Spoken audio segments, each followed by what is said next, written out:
sixth one among the seven NIPers, established in 2008 in the Northeast.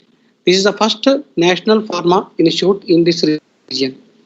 And as I told you, this NIPer was given Bionest program in 2018 by Department of Biotechnology. As you are aware, this is the gold mine for the biodiversity and unidentified plants, medicinal plants, ever plants are huge in number and they are to be exploited. And some people are having a business, it's not a full-fledged business, have a practice that is called a traditional healers, they are called as. They are already having some practice in the form of a clinical data. Literally, they have treated skin cancer and various dreaded diseases without any preclinical data. That is why the compounds are not seen the light of the day. That is why through this Bionest program, we wanted to give shelter to them by providing wonderful equipment, wonderful environment. It is just like a filmmaking. If producer comes with a suitcase of money, he will go back with film reel, ready-made reel to be released in various theaters. Similarly, we are also in the same fashion, we wanted to provide a shelter to them and give all analytical facilities. We are very strong in the QC, QA. Under this and all, we have got almost 100 traditional healers in our hand, whose products are given to us. That is, they are already in the pipeline to evaluate in vitro, first of all, preclinical data, followed by in vivo system, because preclinical will be done by pharmacology, toxicology and biotechnology department, and clinical will be done by pharmacy practice department, and that is in collaboration with the local hospitals. And our ambition is a bit high in making the local youth as a potential entrepreneurs, and more than 3 entrepreneurs already got a big grant of almost 50 lakhs. They already had a dialogue with us. It is already started. The work is going on. We want many more until that, because my commitment is gender balance is also maintained. 16 entrepreneurs with a minimum, not less than minimum of 8 women entrepreneurs.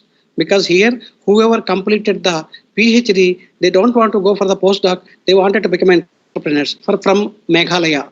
She has come with a product. She wanted to go for the conceptualization of the product under this BIRAC Incubation Center. And on today, we have very wonderful personalities excellently lined up by my incubation manager, Dr. Sonali. One is Dr. Yogeshwar, former advisor to the principal scientific advisor, Government of India, and a man with a breadth of experience of more than 3.5 decades in transformation division, that is called Nimitili projects, under which many products have seen the light of the day. Second one, who is the advisor of NIPer, that's Sri Lanka Shinas, who is an eminent person and advisor to the Pharma Excel and advisor to the multiple government agencies and a mentor to the various agencies. I think not less than 150 organizations and companies. Another well-wisher of NIPer Guwahati is Dr. Manish Diwan. He is the head of the department Strategy, Partnership and Entrepreneurs Development at BIRAC DBT, Government of India. And last but not least, my close friend and another well-wisher of NIPer Guwahati, a man with a promising nature, progressive thinking, is Dr. Sudhir Jain, Secretary General, India Pharmaceutical Alliances. I welcome all of you once again to this wonderful session and take this session to, there are 600, including entrepreneurs, 600 participants are there in this.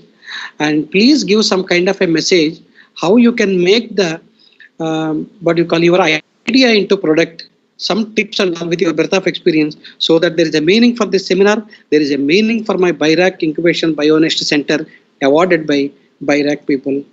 Over to the first speaker, Dr. Yogeshwar. Sir, thank you so much, sir. Thank you for highlighting about NIPer, Bionest and BIRAC, about the importance of the BIRAC, especially in Northeast region. Now, I would like to request Dr. Yogeshwar, sir, to deliver the lecture, inaugural lecture. Sir, before you're taking over, I would like to just read your CV. I know it's very broad, but it's my honor to read your CV just for information about the participants here. Dr. Yogeshwar is currently a visiting professor at University of Hyderabad. He served as an advisor at the Office of Principal Scientific Advisor to the Government of India, New Delhi, before his superannuation. Previous to that, he served Council of Scientific and Industrial Research, CSIR, for over 25 years in various capacities. Prior to joining CSIR, he worked with industry for over 6.5 years. And Dr. Rao associated with the science, technology, and innovation, large part of his career. And besides encouraging knowledge-based entrepreneurship, his expertise lies in R&D management with interest in R&D planning, technology assessment, transfer, and entrepreneurship. Besides organizational policies, he specializes in building multi-institutional and industry network projects, and his current focus is on innovation and entrepreneurship as well as in incubation centers. He handled many assignments during his long career, identifying, developing, and facilitating implementation of R&D projects, which involves multiple institutions and industries in areas where he excels. And this ability, coupled with innate leadership qualities, has led him develop 2 successful R&D programs at the national level. The first one is the New Millennium Indian Technology Leadership Initiative, and the second one is promotion of R&D in the drugs and pharmaceutical sector. Dr. Rao is an active proponent of the public-private partnership programs in R&D domain and implemented several R&D projects in PPP mode. During his long and eventful career, he evolved several enabling organizational policies, including the Cabinet Note on Scientific Entrepreneur Scheme that permitted scientists to set up companies while in service. Dr. Rao served on several committees and associated with many policy reports. And he also served on the board of governors of National Institute of Technology, Warangal, and also some companies. And Dr. Rao delivered various lectures at national and international level. Sir, it's my honor to welcome you. I'm sure the audience are going to be benefited about your talk. It is going to be further percolate the entrepreneurship among the young audience joined here today. Thank you so much, sir. Now the screen is yours. Yeah, thank you, Krishna. Let me at the outset thank Dr.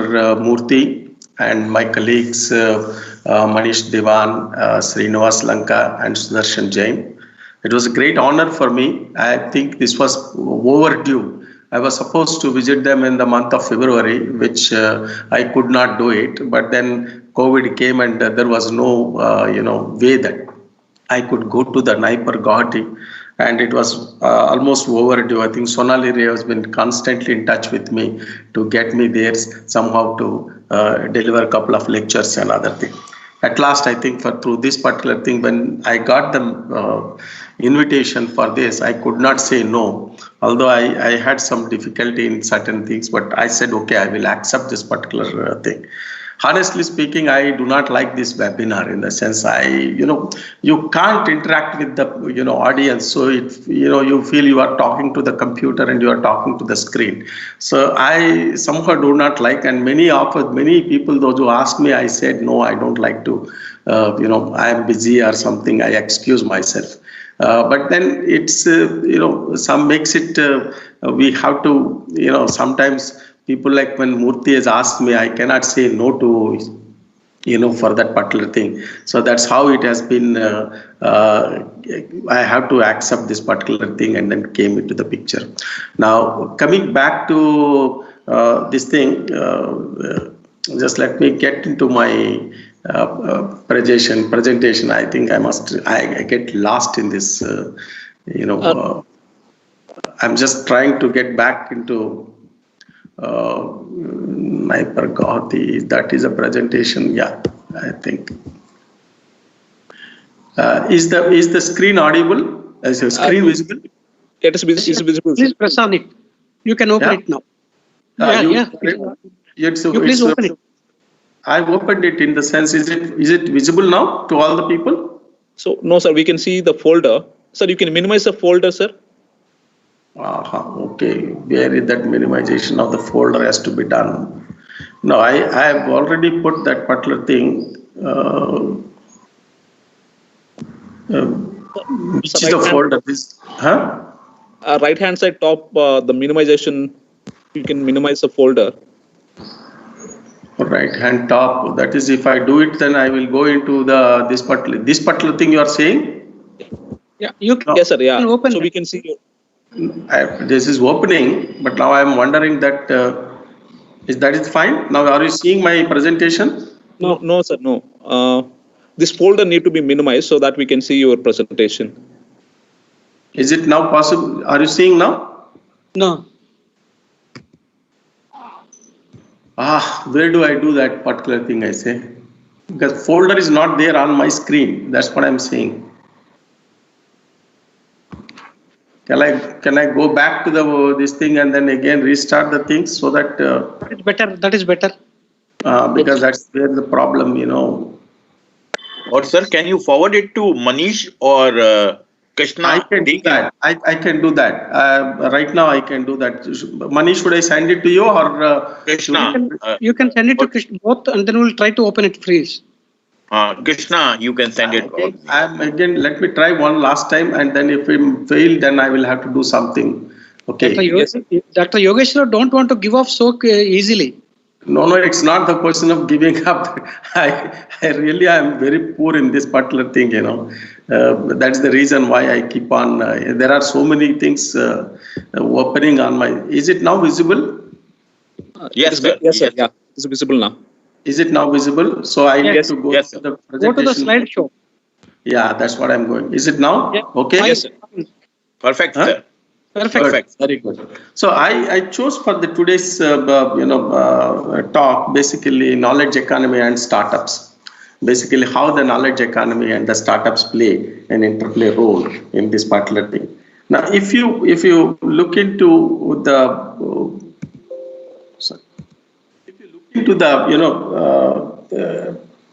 knowledge economy scenario, you see in early part of our independence, we were basically largely dependent on agricultural economy. In an agricultural economy, basically you require labor, land, and natural resources. I think slowly and steadily we moved from agricultural economy to industrial economy, and where industrial economy requires capital, machinery, and management. And from there, now we are trying to move into knowledge-based economy. For a knowledge-based economy, you require science and technology, innovation, and entrepreneurship. Now, for moving into knowledge-based economy, there will be always some pull factors are required. Now, these pull factors makes a particular country to move into the knowledge economy. Let us look into some of these pull factors, how these are staked. Again, I'll call you later, I'm in a meeting. So let's see this in the pull factors of for knowledge economy. We are third largest economy, going to be third largest economy with a low buying power. So what happens is people normally demand high quality but affordable products. So that means the products that are available should be affordable and should have similar kind of features what are the best available in the world. So that means there is a lot of scope for Indian entrepreneurs or Indian people to develop products which would meet these requirements. Secondly, we are a very big population, 1.3 billion population with supposedly very big market. Now this kind of big market also has its own unique needs, and which is not like other countries' requirements. So there is an opportunity for India-specific innovations, and there will be a lot of scope for various entrepreneurs to come with these specific innovations. Now, third thing is the changing consumer behavior. If you look into the consumer behavior is changing constantly. For example, a generation of mine, if I buy something, at that particular thing becomes for life almost. If I buy a car, is almost for 20, 30 years I used to use it. If I buy a dining table, that will be almost for 20, 30 years. If we buy a refrigerator, there's more than 20 years we use. So that means that, but today's generation don't want to be with the same things for long. They want to change very frequently and very fast. So that means this consumer behavior is going to create a big demand on the market segments. So there is will be required, with the known products, you can come out with new innovations and introduce into the market. So there is a lot of opportunity comes from this particular angle. The new IPR regime. The new IPR regime that came into the effect in the country will not allow you to copy anymore the technologies. So that means what it requires is that it demands for you to develop new technologies, and you have to develop the new technologies. There is no alternative. And the pull factor, for example, COVID-19 is offering many opportunities for the young entrepreneurs in this country. So this is another one. The third one, last one is the China factor.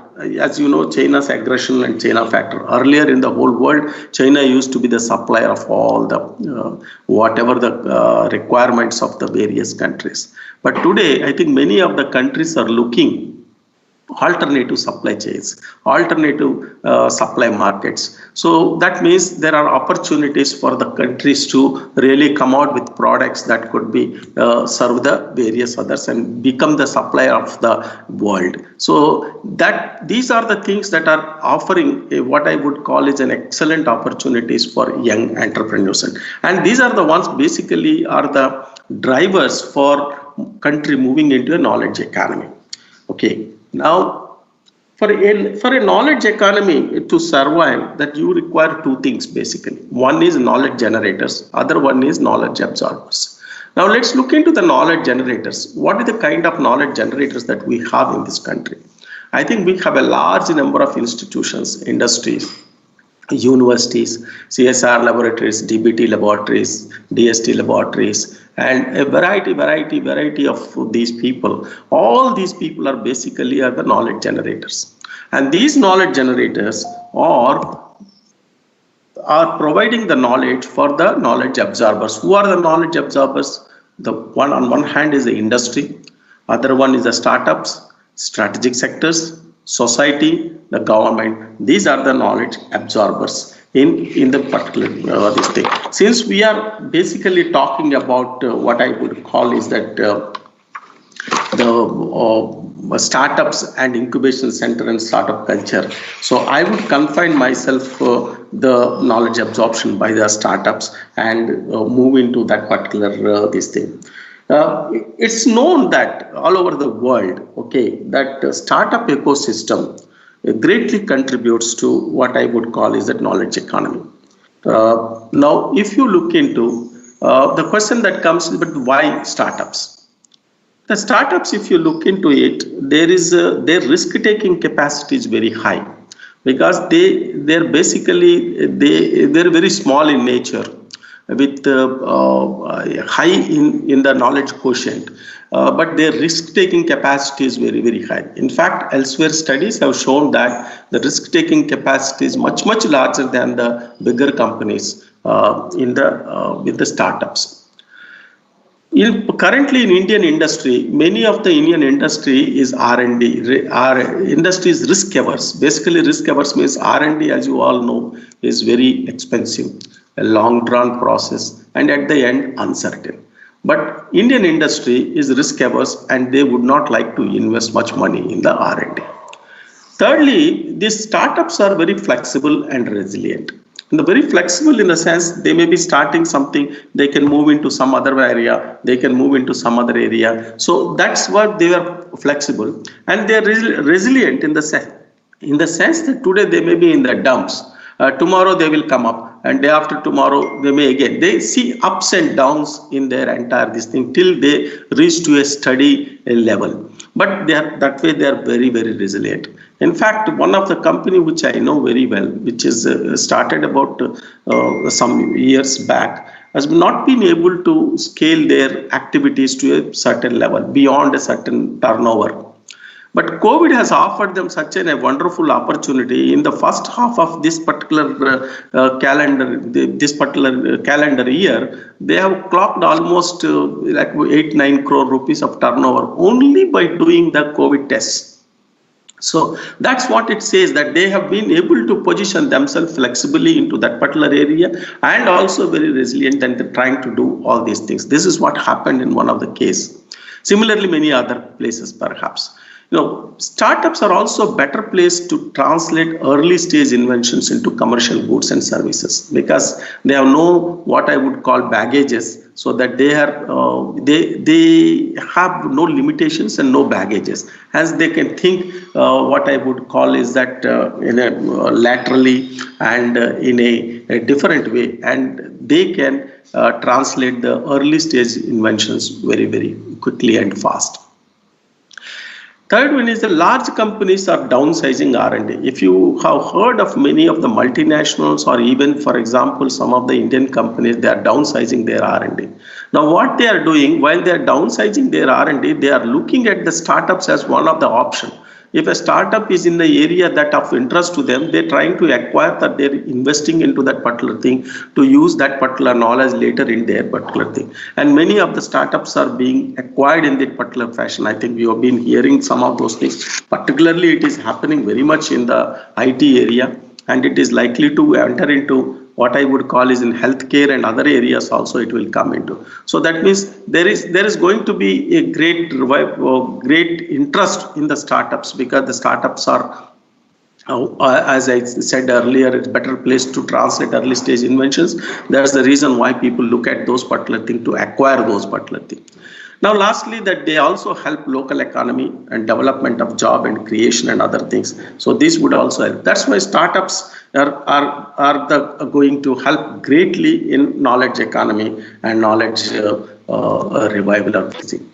But the question is that basically a startup ecosystem has to survive, or a startup ecosystem to really flourish. What you require is an incubator, incubators or incubation system is very, very, very much required in this particular thing. But an incubator, what does an incubator offer to an entrepreneur or to a startup?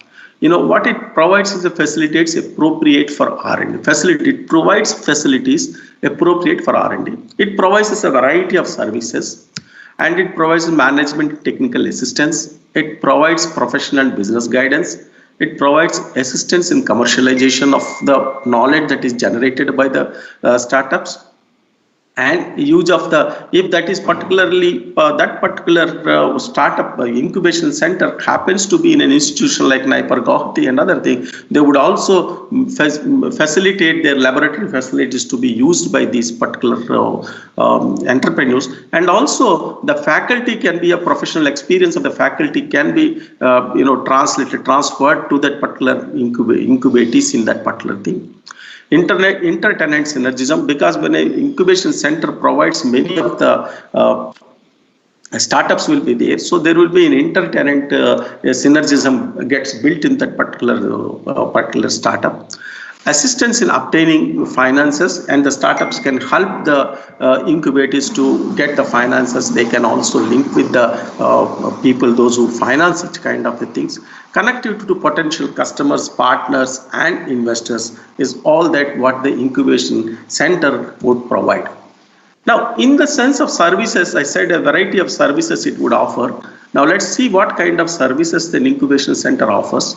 Basically, networking opportunities, internet and communication facilities, accounting and financial services, connections to resources and equipment, IPR facilitation, mentor support, uninterrupted power supply, watchword, upkeep of premises and everything. These are some of the services that the incubation center provides, and individual companies need not have to have its own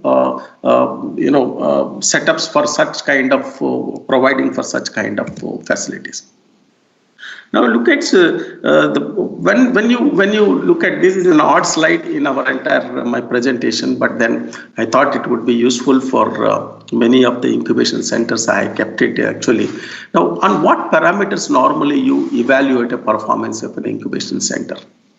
So these are some of the parameters that I have listed, which I personally feel one can look at, but it need not be in all these parameters one incubation center needs to score.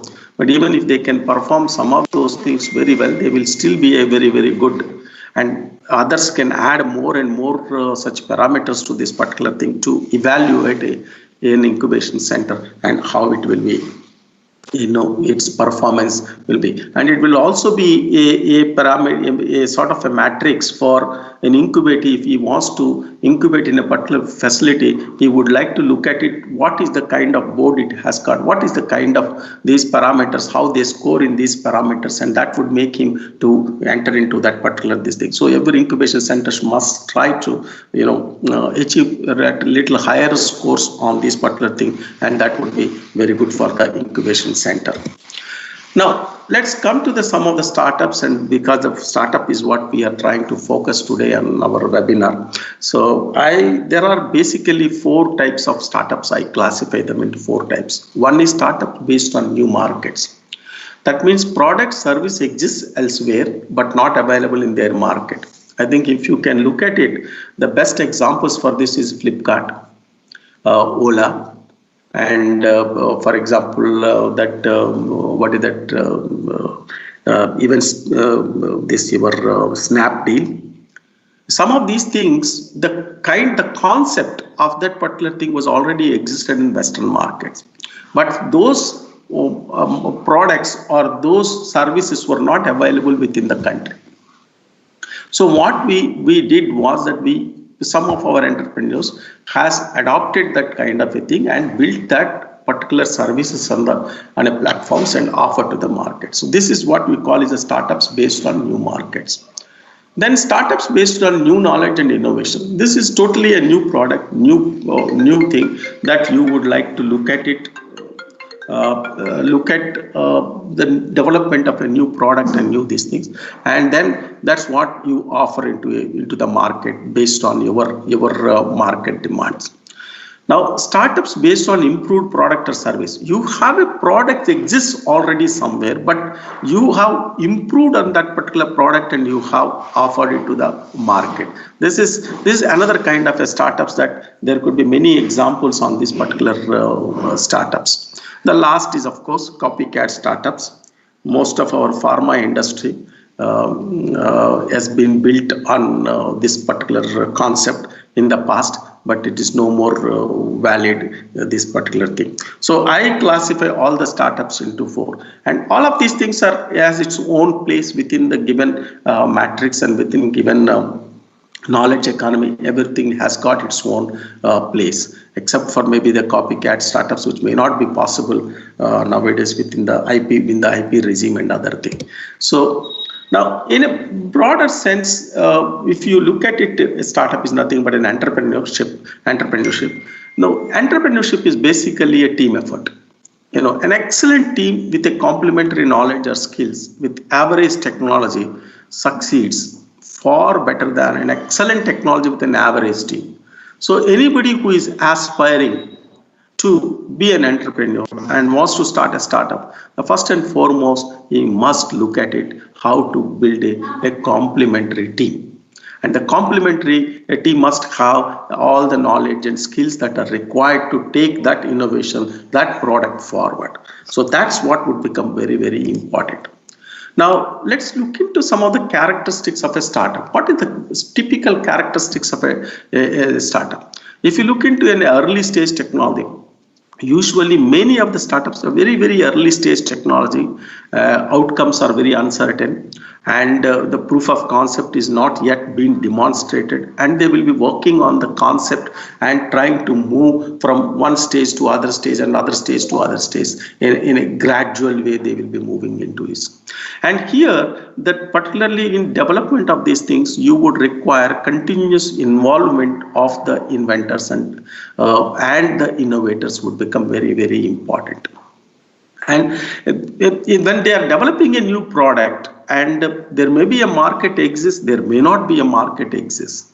So they would have to create the product and then create the market also for that particular thing. And so they will be the first of its kind of products when they introduce into this thing. And sometimes the adoption of those particular product requires certain changes in practices also.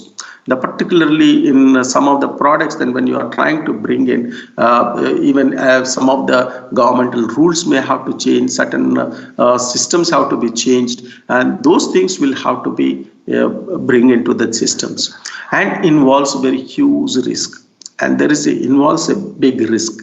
and everybody who does these particular startups and entrepreneurship involves a risk, and you must be very clear that there is a risk involved in this particular thing. The risk will also commensurate with and rewards also will come at the end. What are the rewards and other things? This is what happens in this thing. Now, what are some typical qualities of successful entrepreneurs? That if you look into some of the most successful entrepreneurs, is that passion. They have the passion for what they are doing. It's not that they are doing it for money. They are doing it for the passion that they have. In the process, money also comes. The passion becomes the first and foremost quality of these people. Persistence. Now, they don't so easily give up, and they continue to persist with what they are trying to do with the passion and persistence, and they will be continuous to do it. And they have very high motivation for achievement. They are self-motivated. They don't require to be some other people to be motivate them. They will themselves they motivate, and high motivation for achievement. Willingness to take risk. Their willingness is very high to take high risks, and they take risks. And only when you take risk, you will succeed. And high levels of self-confidence. These people have usually very high levels of self-confidence. Yes, I can achieve it. Yes, I can do it. And that's the kind of self-confidence. They are not self-doubting masters. They are basically high self-confident people. Their energy levels are very high. They can start working from the morning till late in the evening and other things. They can keep on working. Their energy levels are very, very high. And they have an excellent leadership qualities. They set an example to others with their, leadership qualities. Not only their leadership, their hard work. They will set an example as a, very hard working. This thing they will set up as a leadership qualities as their to their colleagues and other things. Set an example of their hard work and of course you require some dose of luck. And luck also plays an important, but you cannot measure this luck and other thing. And some people are lucky to quickly get into this thing. Some people are even though they struggle and work hard, they may not succeed. So some dose of luck is very, very important in this particular thing. Now, when you are trying to develop a product or a process, now you must need to understand you have to have some strategies for developing the product or service. Now, say, for example, make products for Indian markets. I always keep advising to the people. In the past, when I used to deal with several of the R&D projects that used to come, both for the technology development and as well as R&D development, most of the projects, they used to say that, sir, this product has a great demand in the Western market, so we will want to make it and supply. Many of these people have failed in that particular thing because somebody else is also offered the same kind of a product at much cheaper price than our people can offer. Particularly, China has been a very big competitor for products, whatever we made, and they always used to offer lower than what Indian market has offered. So as a result, they had been able to capture the whole world market. So basically, what would require is that you don't make products for keeping Western markets in the mind. You make products for own Indian market. You have a very, very big market of 1.3 billion population market, and focus on that. The spin-off, if there is something spin-off, that spin-off would be the benefit for others. I think that's what we should focus on. Don't develop the products keeping in Western market. Never. Factor in the competition from imports in developing the products. I think you will know this particular thing when Lanka Shinas makes his presentation. You will surely understand how Indian pharma markets has been slowly decimated with the competitions from the China, particularly by the imports, because they used to offer the same product at much cheaper price, and as a result, Indian manufacturers started importing those products, and slowly our Indian manufacturers have been killed. Rather, they all closed their shops. I mean, this is a very great example. I'm sure that Lanka Shinas will be able to will bring out all these facts. This thing. So you should, whenever you're trying to develop a product, you must always keep what kind of competition from imports that you expect should be in your mind. Technology in licensing and out licensing should be very critical, and you should be open for both of them. You sometimes In licensing is necessary. Sometimes out licensing would become very important. Sometimes you can even leverage your technology for getting something to that would help in taking your product forward. Will be very, very useful. So you should not close your eyes for this particular thing, and you should keep both these options open all the time. Scaling of the product becomes very important. Sometimes when you develop a product, it's in serving a small market or a local market, maybe a little beyond a local market may become easier. But when you have to serve a bigger market and all India basis you want to serve, it becomes very, very difficult. For example, I give you one example is that, for example, diagnostic kits is very easy to develop. A lot of people develop, but servicing all over India becomes very, very difficult. That means scaling of your development to serve a larger market becomes so difficult. Then you would find it all your efforts have been wasted. So you have to be very careful in choosing such kind of products where scaling becomes easier for you to serve the larger markets. I just want to tell you that there are many people. India doesn't have a great experience and expertise in launching a product of its own in the market or in the international market. I think there are people available in the Western market. Those are basically retired people. They had extremely good exposure and expertise in launching the products, new products and other things. And they are available at a very cheaper price. I think we should be able to tap those kind of knowledge pool that is available and try to build our technology portfolio or technology product to reach to bigger markets. Intellectual property becomes a very, very important. Without an intellectual property protection, you will be vulnerable, and many people can just copy that technology without giving any dividends to you. I think it becomes very, very important. IP protection is important, should be integral to your developmental strategy, and you should not ignore it. Continuous mapping of IP and freedom to operate. There is something you may have an IP in your technology domain or in your product domain, but you may not have the freedom to operate. That means somebody else has already has been patented, that you have made some improvement on that particular thing, so you got a patent, but you don't have the freedom to operate. That means unless you license that particular initial technology, you can't practice your technology, you can't practice your IP. So there are issues on that particular thing. You should continuously keep mapping to know who are all the competitors for you, who are advancing at what level, and whatever you are trying to do, has anybody else has been patented already. And you also have to keep on looking at freedom to operate. Do you have a freedom to operate or not? This will help you in greatly in in creating your own strategy.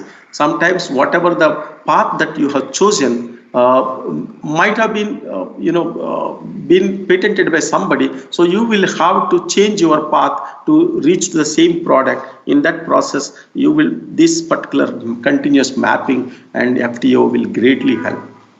And also, if you have more IP, then you are likely to enhance your valuation of your company. Without IP, your valuation of the company will be very, very low. I think that should be any startup or any new entrepreneur must keep that in the mind, that your focus should be in creation of IP. Also, it would greatly help you in raising funds. If you have what I would call intellectual property, people would be willing to invest in your company, in your this thing. So raising funds becomes much easier if you have an IP. See, sometimes what happens in our urge, many of the entrepreneurs are basically scientists. In your urge to, what you are doing, you disclose in a meeting or in a seminar or something, some of the information that you should ward off such kind of thing. You should be careful about it. Don't untimely disclose anything. If you start disclosing, you will lose all your IP. So this becomes very, very important, this thing.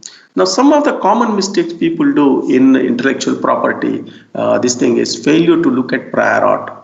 what is the prior art? You have an idea, you have a concept, but what is the prior art on that particular thing? Who are the people? Has anybody patented it? Has anybody has protected it?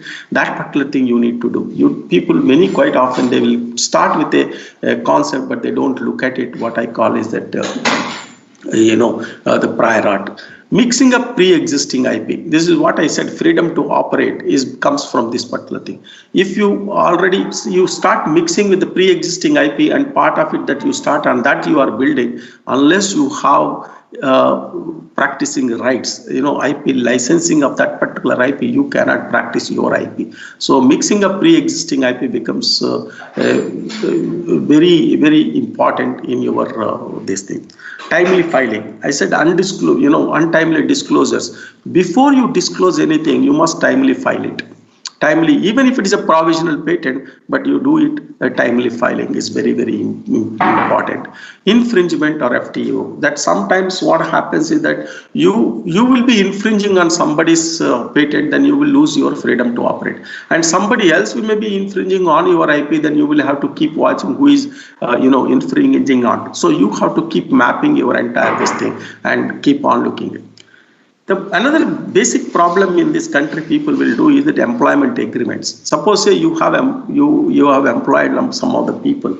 Normally people don't enter into an agreement. What kind of there are certain what I would call standard agreements which bars a particular employee if he is leaving your company and is joining a competitor company. He cannot practice certain things what he has practiced at your place or what he has developed. He cannot disclose it there.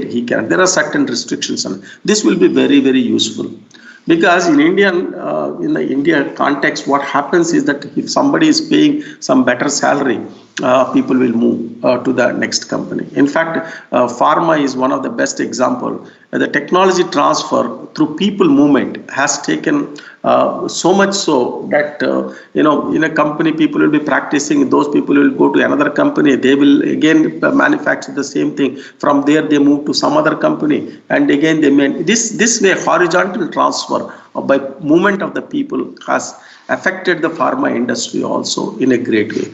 So I think employment agreements becomes very, very critical. You should have that. Service agreements, assignments. See, when you do IP, there are two things that one should know. One is licensing, other one is assignment. Now you must know the clear difference between these two. If you talk about licensing, that means you still own the intellectual property rights with you, but you are only licensing it somebody to practice that IP. When you assign, it means that you were losing all your ownership rights. You are transferring all your ownership rights to somebody. That means you yourself cannot practice that IP also in future. I think this is the difference, basic difference that you must keep in mind, that assignments is always bad. Licensing is always good. So depending on situations, you would have to take it forward, that particular thing. Now, always it becomes very important is the time to market. See, sometimes if you are too early, it's a danger, and too late is also useless. So you have to be very, very timely. You should plan whatever you are planning. Go to the market at this thing, and also don't focus on the development of the product or service. See, quite often what happens is we keep on wavering. We being scientists, we see something is coming. No, if I can make this improvement also, it will be still better, and we'll concentrate on that improvement. And then after you achieve that particular thing, you will say, no, if I make this particular improvement, that will be still better, and we keep on improving, trying to improve without launching the product. I think software industry is the best example of how do they really move their products. They develop a software, they introduce as 1.0 or 2.0 or 2.2, 2.3. Every improvement what they bring in, they come out with a new version. I think if you look into the MS Office, I think they are now today the current is maybe 10 or 12, MS Office 12th version or 10th version or something that is going on. That means they have come out with the first product, And based on the experience, they came out with the second, they came out third, they came out with improved. I mean, that's the kind should be the your plan, rather than waiting for I will come out with the best product. Only when the best product comes, then I will launch. It never happens. The best never happens. I think we should be come out, and improvement should be built into the manufacturing. When you are doing the manufacturing, all improvement should become an integral part of the manufacturing. That's what we call is the developmental aspects. While you are doing manufacturing, you keep improving your product. Okay. Speed is an essential winner. If you don't have the speed of development, you will be the loser. I can tell you that. You have to have the speed, but speed is also in right direction is very, very important in sense. Reaching the market earlier or later may increase or decrease the profits. I'll give you one example. We long time developed one what I call is that a Mobilis. Mobilis is just like our iPad of Apple. That we developed it much before even Apple came into the market. But when we developed the product, we did not know how to position the product and how do you really launch the product. And market was not ready to take such kind of a product at that time. So that product, whatever we developed, it became a fail. It failed. But when later, 5 years later or 6 years later, when Apple came out with the iPad, it was a big success because they know exactly how to launch the product, where to position the product. They have been able to do it. That's the difference. That is the difference. That what you should keep always, that this thing is that whether you are ahead of the market or after a long time after the, later, So you have to be right time. You have to decide what is the right time and then come out with the into the market. That becomes very, very important. Strategies for business. When you are doing the business, you must have some sort of a strategy for your business also. Now, for example, you need to create assets, including IP. See, many of the startups, when they start, they don't try to create any assets. Assets need not be only physical assets. Assets could be in IP also as an asset. Now, creating an assets will make your company more valuable. Your company valuation keeps growing, okay? And different segments, different sectors have different kinds of, assets. For example, if you look into an e-commerce, your customer base, how big is your base becomes your asset. Because anybody invests into that particular thing, they look at the total customer base that you have. How many millions of customers are using your platform to reach to the market or to buy the products, makes it this thing. But if you look into some other segment, it will be some other different. So you need to create assets, which including the IP should be one of your strategy. Exit at right time. See, quite often what we will do, I will make a product and then come out with this product. I gave you the Mobilis example. In fact, the Mobilis, when we were trying to do, Microsoft people have approached the company and said, but why don't you sell off this entire technology to us? We will take it forward. But the company who was doing this particular thing, they thought, no, it is a great idea, great product. We would not like to give it. They did not give it. So ultimately, neither they could make money and they failed, nor Microsoft, they had given it to that particular thing. Similarly, we developed another product which is called triple play broadband technology. And it had won many awards and many idea concept. It basically use a telephone line to provide, all triple play. One is email and your TV and then wireless connectivity. All these things you provide through one cable network that you are coming into your house. This technology was very good. At one time, the Reliance, before their division took place, before that, when they have the Reliance Communications, they wanted this technology. They said, why don't you give this technology and we will take it and we will scale it up. But these people thought it's a great idea and that they didn't want to give it to anybody. And they didn't had a proper strategy how to scale it up and how to take it forward.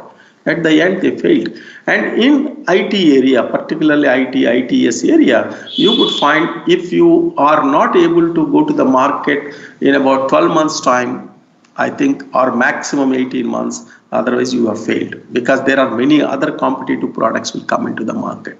So this right to time is very, very important. Right at the right time, if there is a right price available, you just license it, or you sell off your company. For example, you are developing a pharma product, healthcare product. Now, how many people in this country will have the wherewithal, expertise, or the financial resources to take a early stage molecule up to the finally to introduce into the market? It's very difficult for many.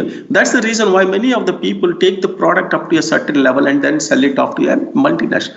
That's the strategy, and that's the business strategy. You keep developing new molecules and keep on selling that particular thing, and you get a great revenue. For example, if you look into the Glenmark, is one of the company which had a very small R&D, but at the same time, they are the people who are 4 or 5 molecules they have developed up to a certain level and sold it to multinational, and they got huge revenue on that particular thing. I mean, that's the kind of strategy one has to keep in developing different. So sector specific, these are all not, I cannot prescribe a one shoe fits all kinds of formula for this, but each sector will have different things, and you have to keep, even in such kind of situations where you are licensing, to the extent feasible and possible, keep your Indian rights with you. Or when you are licensing or selling off other things to somebody, tell them, I would like to keep the rights for you, and whatever you develop, then I will have the complete freedom to market those products in India. I think that will be very helpful for you at some point of time to make some money out of that particular thing. I mean, I tell you, quite often we the scientists are emotionally gets attached to what we try to do, and we never like to depart. Many of the scientists whom I know in my CSR earlier organization, they started with the project and they retired with the same project, and it's quite often it happens. Don't get emotionally attached. You are in a business. You are trying to do become an entrepreneur. If you get emotionally attached, I think that's the end of it. So you should not emotionally get attached. Passion is different from emotional attachment. Passion is you like what you are doing, but emotional is that you whether it is good or bad, you are clinging to it. You are not leaving it. That's the problem. And also, when you are starting an entrepreneurship, first develop a business plan and set targets. This is my plan. This is my target. If I am not making progress, I will have to go or no go. Options you should follow. And you say, this is not making any headway, so this is not likely to give me any dividend. So I stop this, I move on to something. That's where I said you have to have a fantastic flexibility. Startups have the flexibility. That's the point that you need to look. Prepare a good corporate presentation. Very important. Very important. Many people, we don't believe in good presentations, particularly in this. This is because when you go to the market to raise the funds, your presentation is what makes the difference. So that is what you should be very clear, and you should make a good presentation on that particular thing. How I am doing on time, friend? Is it a couple of more, maybe 5 minutes more is fine? Yes, sir. If you can sit by after 5 minutes. 5-10 minutes. I'm just wrapping up more or less. Okay, I'm just coming towards the end. Now, bootstrapping. See, most of the startups are basically the bootstrapping becomes very, very important. Is an essential feature, very critical, because they will be operating with a very shoestring budgets and very, very small money and other thing. So bootstrapping becomes very essential, and don't splurge money. I know a company which was doing well. They got a lot of money and they splurged the money. They just spend lavishly on variety of things. And at the end, when they really needed money, they didn't have. And when they wanted to do IPO, that the economic recession came in 2008-9 recession, and they could not take their IPO. And as a result, the company has to wound up ultimately. So when they had money, they unnecessarily. So I always tell to the people, don't take more money than what you require. In fact, you should take little less than what you require. Then only you will have the urge to do the things and urge to go into the, be very, very, what I will call stingy in spending and other things. So that becomes very, very, important in this button. And you can also ask all your suppliers to give longer payments and all your customers to pay in advance. These are some of the things that you can adopt in getting funds, sufficient funds for you to continue to operate in this particular thing. Risk of entrepreneurship, as I told you, is a huge risk. There is a lot of risks that are involved in entrepreneurship. And for example, uncertainty of income. You have no fixed income. Like when you do a job, every month you can expect I get some money, and every month first I get, and I keep paying all my bills and other things. This may not happen. Uncertainty of income in your this particular thing. Risk of losing entire investment. Whatever the initial investment you put, your friends have put in or your relatives have put in, you have a risk of losing entire investment. This is quite possible in this particular thing. So you have to be very, very, this is a great risk that you carry with this long hours and hard work. There is no fixed times. I go in the morning 10 o'clock and I come back 5 o'clock. It doesn't help when you are having your own startup and entrepreneurship this journey you have undertaken. So you have to have long hours and very hard work. You have very little time to your family. Okay, that will lead to what I call is a lower quality of life until your business gets established and other things. And you have to take the complete responsibility what you are trying to do. I mean, that's another risk that you carry with this particular thing. Lastly, but in Indian context, is that stigma of failure. If you fail, the society will stamp on you, oh, he is always a failure. Yeah. I mean, that stigma is something which very, very, in this country only, in this particular, this thing is the biggest problem in this. The stigma of failure, I think, is is a huge risk that you are carrying. When you have the risk, there is also rewards. Entrepreneurship either gives you rewards, doing what you like most. I said passion. You want to do? A lot of people, they do the work which they, whether willingly or unwilling, they don't like it, but still they continue to do the same day in and day out. So, but then this is what happens in that particular thing. But if you start your own, you do what you like maximum. Freedom from limits of organization. You don't have any limits of the organizational limits and other things. Setting an example is different from limiting limits. That if I am working for somebody, then I will have to go at this time and I may leave at this particular time. And I have a fixed income, all those things. But in this thing, you don't have such kind of limits. Freedom from, fixed times and fixed pay packet. I don't have that kind of things. You don't have to go through. Freedom from controls and regular supervision. Somebody will keep supervising. Somebody will tell you do this. Somebody will tell you do that. And then you will have to keep on doing that, which will not be the case if you are your own entrepreneurship, you have your own startup. Freedom from routine, boring, unchallenging jobs. And that's the rewards that you get. Of course, in addition to all these things, you will also have money. At the end, if you are successful, you will have a big chunk of money, tons of money. And that's the reward that you get into this particular thing. I think I would stop at this particular thing. And I try to cover basically, how India is moving into the knowledge economy. What are the pull factors that are helping this thing? Why the kind of knowledge generators and knowledge absorbers required in this particular thing.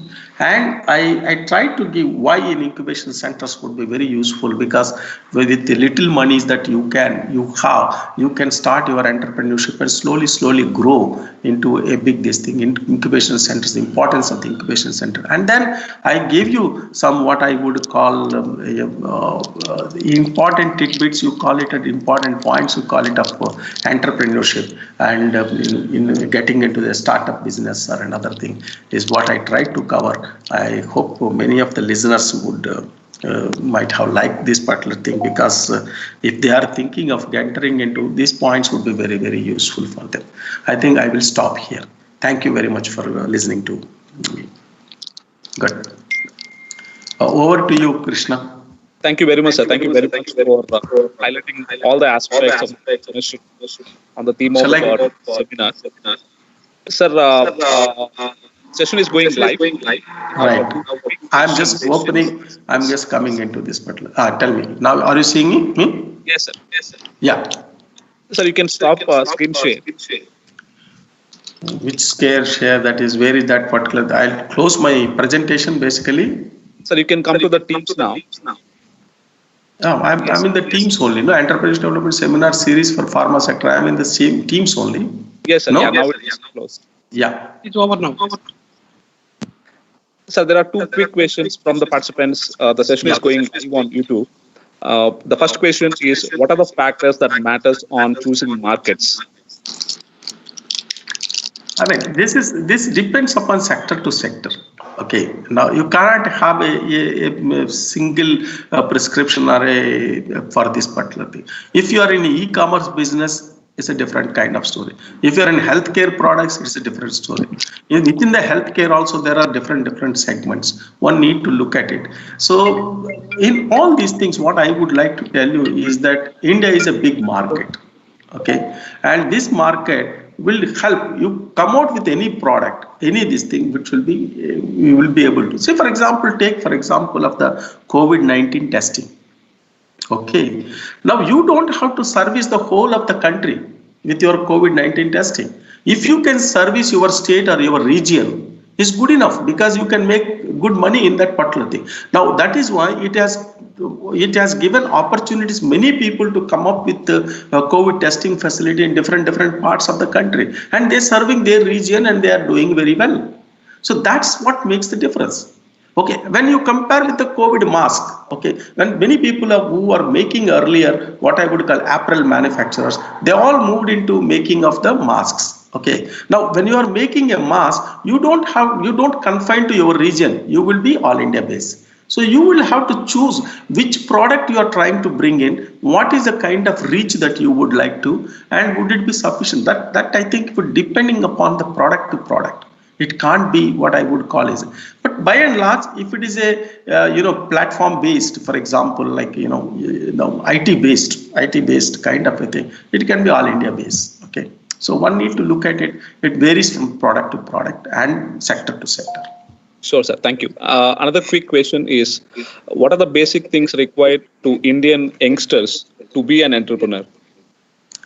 I gave you certain things that, qualities of an entrepreneur. If you have few of those qualities, I think perhaps you are the fit case for that kind of, for to be an entrepreneur. So I think I had listed some of the qualities of the, entrepreneurs.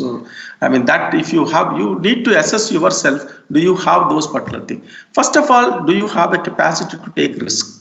If you have capacity in not in terms of finance, I'm talking about risk-taking capacity is, if you have, I think you should look at other parameters, and if you have those parameters, I think you are a fit case.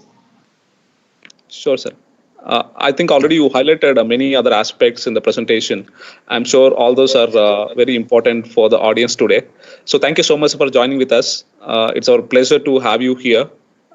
And I'm sure it is very much beneficial to the future entrepreneurs. Thank you so much, sir. Good, thank you. Thank you very much. So the next speaker is Sri Shinas, Lanka. I would just like to introduce sir, and then we can go with the presentation. So sir is a mentor for pharmaceuticals, health technologies, and digital transformations at Elix Global. And he's an experienced leader with a demonstrated history of building corporates to global leadership.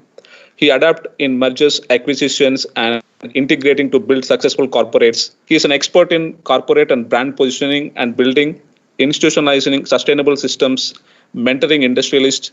He managed negotiations between countries, developed strategic roadmaps to build the comparative advantages for the country in pharmaceuticals as well as health. He guided doctoral students and scientists in achieving translational research at national institutes. And he is campaigning various government initiatives, alternative medicine, as well as health technologies to enhance health outcomes in India. And he held various leadership positions in various MNCs like Director, Board of Directors in Aurobindo Pharma, Deputy Managing Director, Biologicals E Limited, Executive Director for Sun Pharma, Head of SBUs for Novartis, Vice President of Alchem Laboratories, and Marketing Manager for Sanofi. So it's a great honor to have you here, sir. The screen is yours. So please share your ideas for the next generation entrepreneurs. Good afternoon to all of you. Good afternoon to Dr. Murthy Dr. Manish ji, and we have had a wonderful presentation from Yogeshwar ji, and he took a lot of pains to explain from end to end the startup and entrepreneur journey, and some of the very important pitfalls that can take place in the journey he has explained vividly. I will try to take up some issues in this so that we don't overlap in the communication. In my life, it is my passion to build entrepreneurs. I have built a couple of organizations which Dr. Krishna has mentioned. Coming to the point in this Northeast seminar, this is some sort of very dear to my heart, because Dr. Murthy and Director of Jorhat East and several institutions heads have been working with me closely, and earlier Donor Secretary Vermaji, Mercy Pau, and we have had a lot of hopes around it. And coming to the point, in the inaugural, Dr. Murthy has mentioned about the 87 folklore medical people that we brought to Guwahati to understand what could be translated from the biodiversity of the Northeast region to this country. And with that, we developed this Bionest one, and we also approached Ministry of Commerce to augment the facilities. And of course, we will be working with other government institutions to develop. Now I'll come to the communication that I'm expected to deliver. Fundamentally, entrepreneurship is in the Bharat blood. We have been, by and large, a self-reliance focused economy. Mahatma Gandhi used to talk about a lot of self-reliance, Panchayati Raj, and we have been developing what we are good at, and also we used to do a lot of trade to the world. And that's the reason before British came, we had something like about 20-25% of the global market share. Over the emergence of the emperor concepts, the Aristotle teachings where Alexander became emperor like that. So the division of labor and making others work for economies of scale, these all brought mega organizations, and there is a threat to the entrepreneurial spirit of the country also technically, because a few large organizations displace, millions of traders, millions of businessmen, etc. In our country, we are proud of entrepreneurship. Like we have Daruwala, we have Dudwala, and we have Sodawala. Like that, everywhere we have the businessmen, and then we respect them. And there is a lot of barter and mutual respect between these trades. And that is the fabric of our society. And in the high modernization that's taking place, and a tremendous amount of seduction for convenience, seduction for comfort, and these are making people to go for large chains concepts, and which are displacing a lot of entrepreneurs in the country. So there is a threat to the entrepreneurial spirit of the country at this point of time because of this mega organizations that are coming. So instead of entrepreneurs, they become some sort of courier and logistics people. So keeping that aside, but fundamentally, our blood is entrepreneurship. And in the life sciences and pharmaceuticals, where I dwell currently, anywhere that we look at is all opportunities. For example, starting from a pharmacy. So we don't have community pharmacy concepts what we are expected to have. We have like trading pharmacies. So for example, if there are community pharmacies where a pharmacist guides on the what should be taken, what should not be taken, how should be taken, and which are missed by the doctors, there is a entrepreneurship opportunity. For example, if you take product development, we have thousands of formulations where there are a lot of opportunities to bring them to modern. Many of the products are developed some 20 years back, 30 years back. Today we have better knowledge of polymorphs. So we can give the right polymorph that works for the people and claim the right polymorph. That way, there are something like maybe 40, 50,000 opportunities of the right products in the country. Similarly, for example, very long time back, the type of drug impurities that were accepted, today they are not accepted. So we can have products without such things, and then there is an opportunity. And whatever way you look at, I mean, if you take if you go to a lake which is full of fish, and wherever you cast the net, you get the fish. Like that in India, wherever you touch, it is all opportunities. For example, if we want to see, we have such a rich biodiversity at this point of the time. And this rich biodiversity, for example, if we have to encash, then we need to do some sort of work on phytopharmaceutical way, so that some basic clinical work has to be done, and maybe that we get approved in AYUSH or whichever is the department. And if I look at, there are so many opportunities. For example, last time when we visited NER Guwahati and NER Jorhat, we have seen something like more than 15 to 20 opportunities which could be good, but still yet to be translated because of whatever challenges that happen between the opportunities and translations. So there is no dearth of opportunities in a country like ours, where everything is open. For example, if you want affordable and quality pharmaceuticals, we don't have a nameplate for it. So similarly, for example, if we want affordable and quality diagnostics, so that people don't get into corporate hospitals issue, so we don't have an opportunity like that. Similarly, for example, if we want to translate plant material into a product, we don't have the necessary teamwork at this point of the time. So it's all opportunities, as I see, and we develop a number of opportunities. For example, in this COVID time, like Dr. Yogeshwar has been mentioning, I worked with some entrepreneurial scientists in alternative medicine. And we saw that close to 100% or 100% success has taken place with their COVID therapies, which are based on the plant materials. And instead of spending 50, 60 lakhs, people could spend 5,000-7,000 rupees and got the relief and treatment. So there is so much. During this COVID, we developed a lot of diagnostics, we developed a lot of ventilators, a lot of opportunities came. So India, as I think it is, there is no issue about the opportunities. Only thing is, because of the tremendous amount of Babu culture that has been coming from the British era, so people imagine the life like collector and somebody, some person supporting them, opening the car door, closing the door.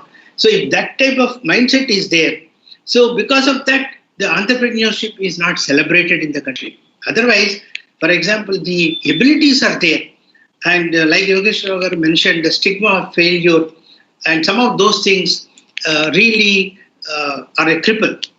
But I want to spend a few minutes on some core things of, I want to give a conceptual framework for entrepreneurs, so that while we know that there are opportunities, while we know what has to be done when we become big, but there are some basic things that you have to discover in yourself. I always talk to the persons when they come, first discover yourself, what you are. Of course, there are people who want to set up a company because it gives a livelihood and they don't have a job. But some people have some urge that they have to do something. So like this, if I really look at, so I tell the people that you discover yourself. One very simple model that I always ask people to see, like very long time back, Edward de Bono has given one small framework when I read. So if you grossly divide people, you can divide the people into two types. One are like train drivers, the other are like fishermen. The train drivers are the type of people who want railway stations, they want platforms, they want tracks, then they can really run the engine very nicely, very happily. So there are type of people who look for, what I have to do, how do I do, and when I should do. So they'll have all sorts of questions like this. Their mind is basically a lot of train driver mind. And there are people like fishermen, so they take the boat, they go nowhere until they catch the fish in different directions, and then they come back. They may come back in 2 days, 3 days, 4 days. It's the opportunity that drives them. So there are no tracks, there are no signals, there are no platforms. It is only the journey. But entrepreneurs are also, they are this train driver entrepreneurs, and then there are fishermen type of entrepreneurs. Like if you have to discover yourself what you are. Like don't try to become what you are not. Like if you're a train driver entrepreneur, it's very nice that, for example, if you take up a franchisee for Apollo Pharmacy or any franchisee, because you have rules, you have set guidelines, and you manage it very, very efficiently. Or if you do a franchisee diagnostic centers, or for example, you replicate what is already there. There is something there, and then you just replicate what is there. So there are a number of things where a train driver type of concept is extremely important. Where in those businesses, fisherman mind will fail because that's not what's expected there. Whereas there are businesses where you have an innovation, a very lateral thinking. You don't know where the answer is coming, and it's a multidisciplinary approach. And your answer may come from physics, or your answer may come from the biochemistry lab, but you have to network with resources. So that's all fisherman mind. So my point number one to entrepreneurs, discover yourself what you are in a simple bucket, 2 buckets. Are you a train driver entrepreneur or a fisherman entrepreneur? Then based on that, you select the businesses which are important. Then the second one I always look for the people is, there are 2 important factors that drive people. Very long time back, we, like in people who have done management, they know the Hertzberg theory. Like there are 2 types of factors. One is hygiene factors, the other is motivational factors. Like hygiene factors means, for example, if an employee comes to the office, if it's an extremely clean bathroom, it's very important, but for bathroom he doesn't come. So like that, that's necessary but not sufficient condition. So what happens is there are certain people who get triggered by these hygiene factors. For example, when something that got to be there in a society and it is not there, so it triggers them. When something is terribly going wrong and then they want to fix it, and that triggers them.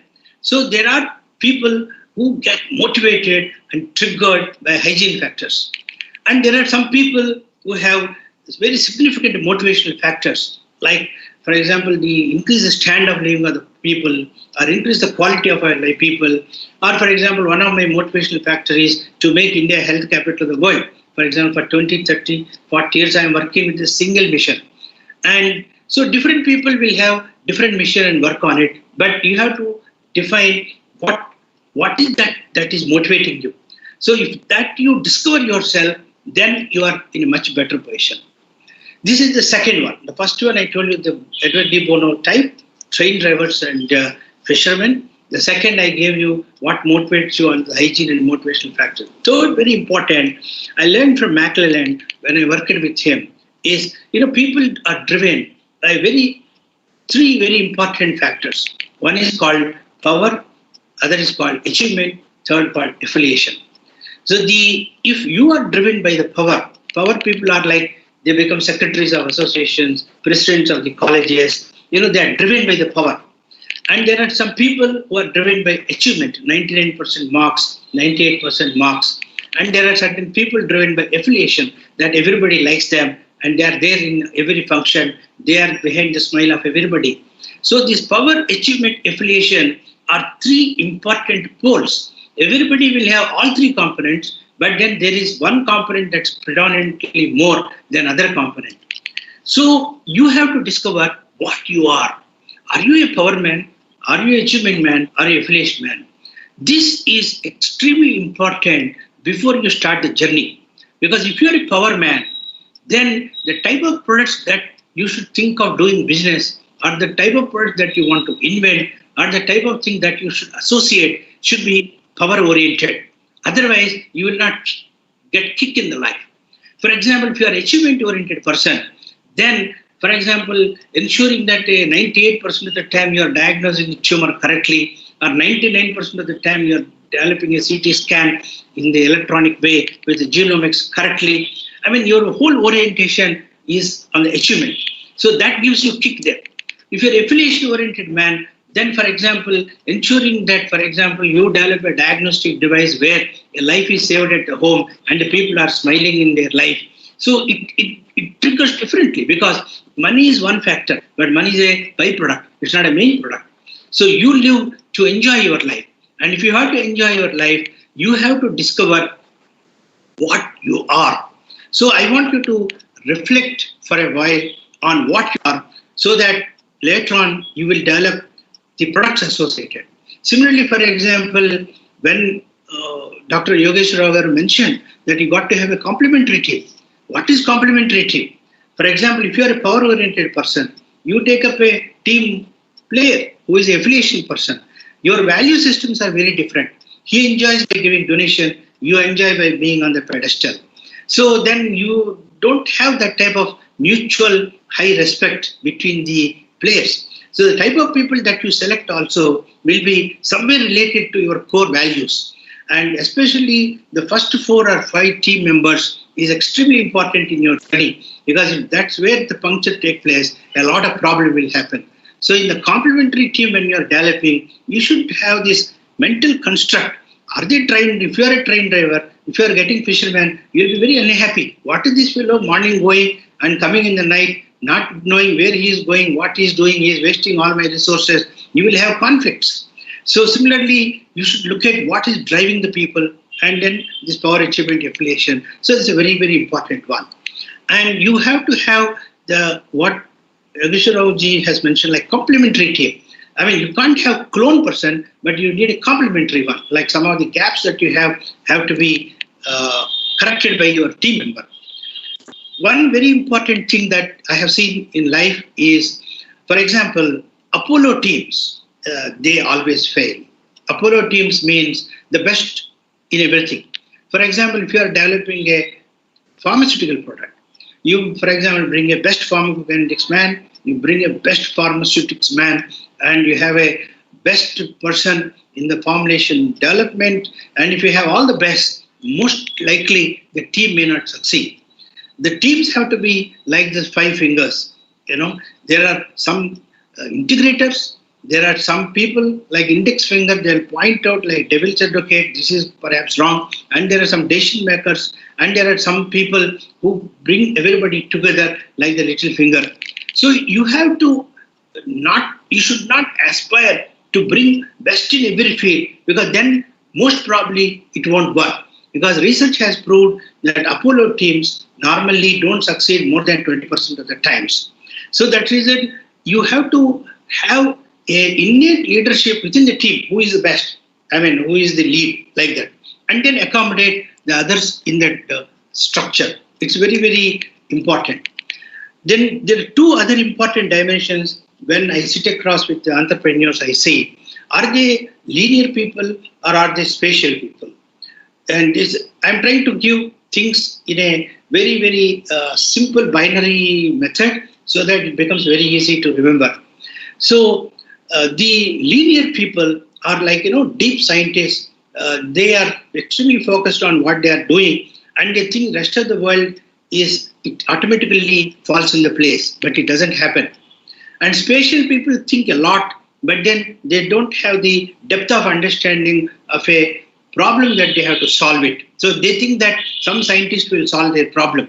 So that way, both actually I observed, they fail. So you got to have a team where there's somebody who solves the real problem, and there's somebody who understands the various issues around the problem and then fits this product into the context of the whole thing.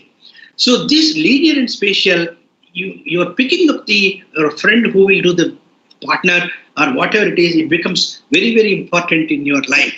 If you don't get this right mix, and normally most of the partnerships it's like bucks versus brain. Like the person with money, he overtakes the mind. So this type of relationships, what happens is they fail finally, and they fight with each other, and it doesn't work. And so that is this dimension of whom I have to bring together so that I can succeed is very, very important.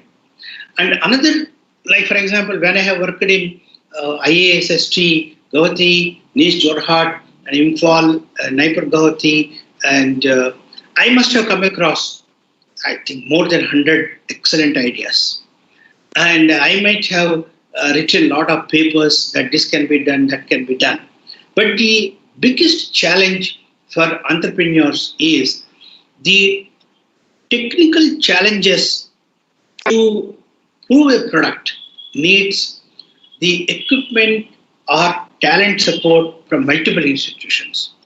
So for example, here, because Manish ji is here, one of the very important thing is if there is a virtual R&D network with very powerful capabilities to draw the resources from various places, I mean, there is an enormous one. For example, I've seen the black ginseng and at least Jorhat time, and at least in Jorhat itself, I saw more than 12 products where I know that they're imported by China at 2 lakh rupees per kilo, 3 lakh rupees per kilo, and we really don't know why they are importing.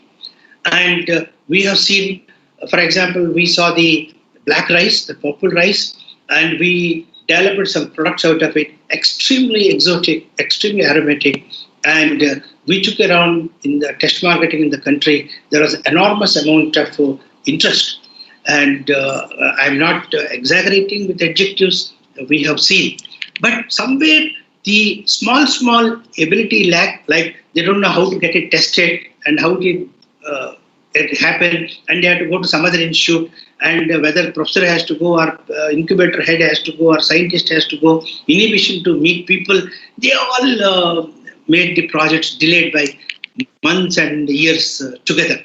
And for example, there is a tremendous amount of talent like in the aromatic oils, essential oils in one place, and a lot of talent at NER Guwahati to convert them into products.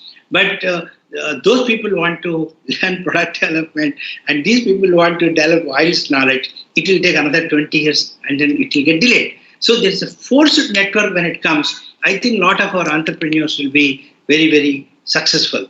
So this, innumerable. Like for example, when we saw the traditional folk people, I collected medicines from them for migraine.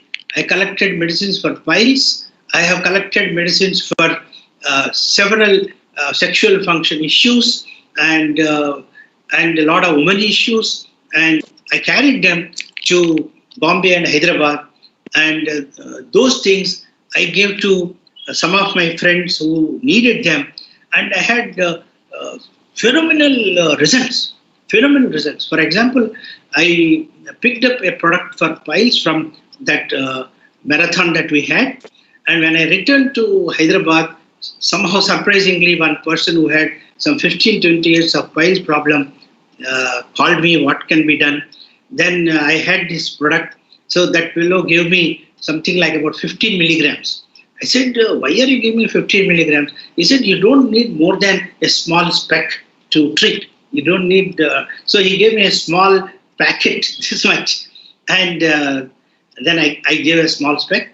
And believe me, I gave only one dose, and then that person is out of piles. And now another 1.5 years has happened out of it. Similarly, we had some migraine. So one person came and he gave some migraine medicine. Of course, he gave me some extra, like you do, turn to the sun and do the prayer like this, and then they give the medicine, because the traditional healers believe in a lot of God and faith. So exactly I told the same thing to the person who took for migraine, and we saw a lot of relief. And there's so much that is there. They brought the plants, they brought the roots, they brought the leaves, they demonstrated in front of us, and then they give things to us. So that's how we got inspired, and we have set up this NER Bionest one. In fact, originally we wanted to put clinics for these folklore people, and then there's a conversion of those things into capsule, tablet, oils, etc. in a very hygienic and proper way, extraction center. And then we wanted also to have some sort of hotels, etc. for tourism people to be there, so that the overall climate, we bring it up. So similarly, for example, we saw the turmeric, and we saw it's being sold on the roads for 40 rupees a kilo, 45 rupees a kilo. And solvent-free turmeric is extremely expensive. And similarly, turmeric, if it's coupled with things that will cross the gut and get into the body, it can treat sepsis. And for example, the cytokine storm in the current COVID is better managed with some of the curcumin things. So, and the value addition will be something like about 1,000 times compared to it. And that needed just a combination of a few institutes and scientists together working it.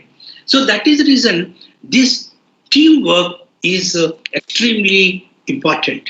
So many incubator people I met, and they're fascinated about the product, but they don't understand what for they are doing and where they will use and why the customer should buy. So they don't have the mentors. The mentors also are professors. So the professors don't have that commercial orientation. So that is the reason it is like, not to, don't treat me in a wrong way, but for example, if there are a group of frogs discussing together how to come out of the well, they cannot, because they need an external support system to bring it out. So that is the reason these incubator people, they need strong mentors without any vested interest, and then it can be converted into real products. And then one very important thing I always tell people, and I used to force people, that you go into the marketplace. Don't try to discover products in the library. Don't try to discover products sitting in the armchair. Get into the market. Just by wander around in the market, look at the customer and feel what he's doing, why he's doing, talk to them.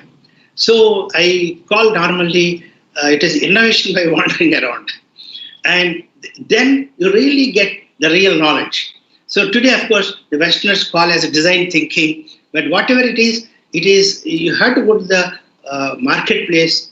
And for example, in Guwahati, when we had the students, we forced them to go to market, understand what are the packagings that are there and what are the better packagings can come. So what products can come. So for example, people are taking some tablets, in what way they need it better. So we try to trigger some innovation mind. So this is one first thing. Then second is, I always tell that look at the segments. Is it a unique? Is it reachable? Can it be measured? And do they have money? If it is not there, these four, then your idea may be either like what Yogeshwar has mentioned, is it ahead of the time or behind the time, you fail.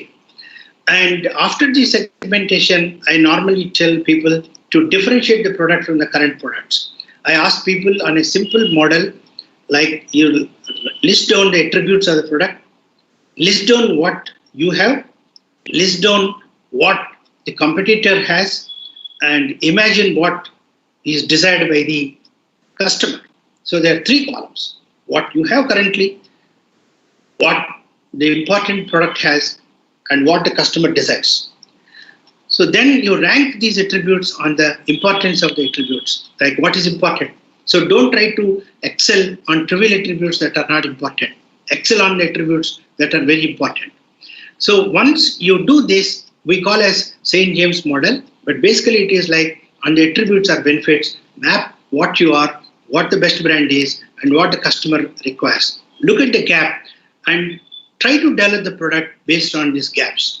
And then we call, like every product has a customer, every customer has a certain product required.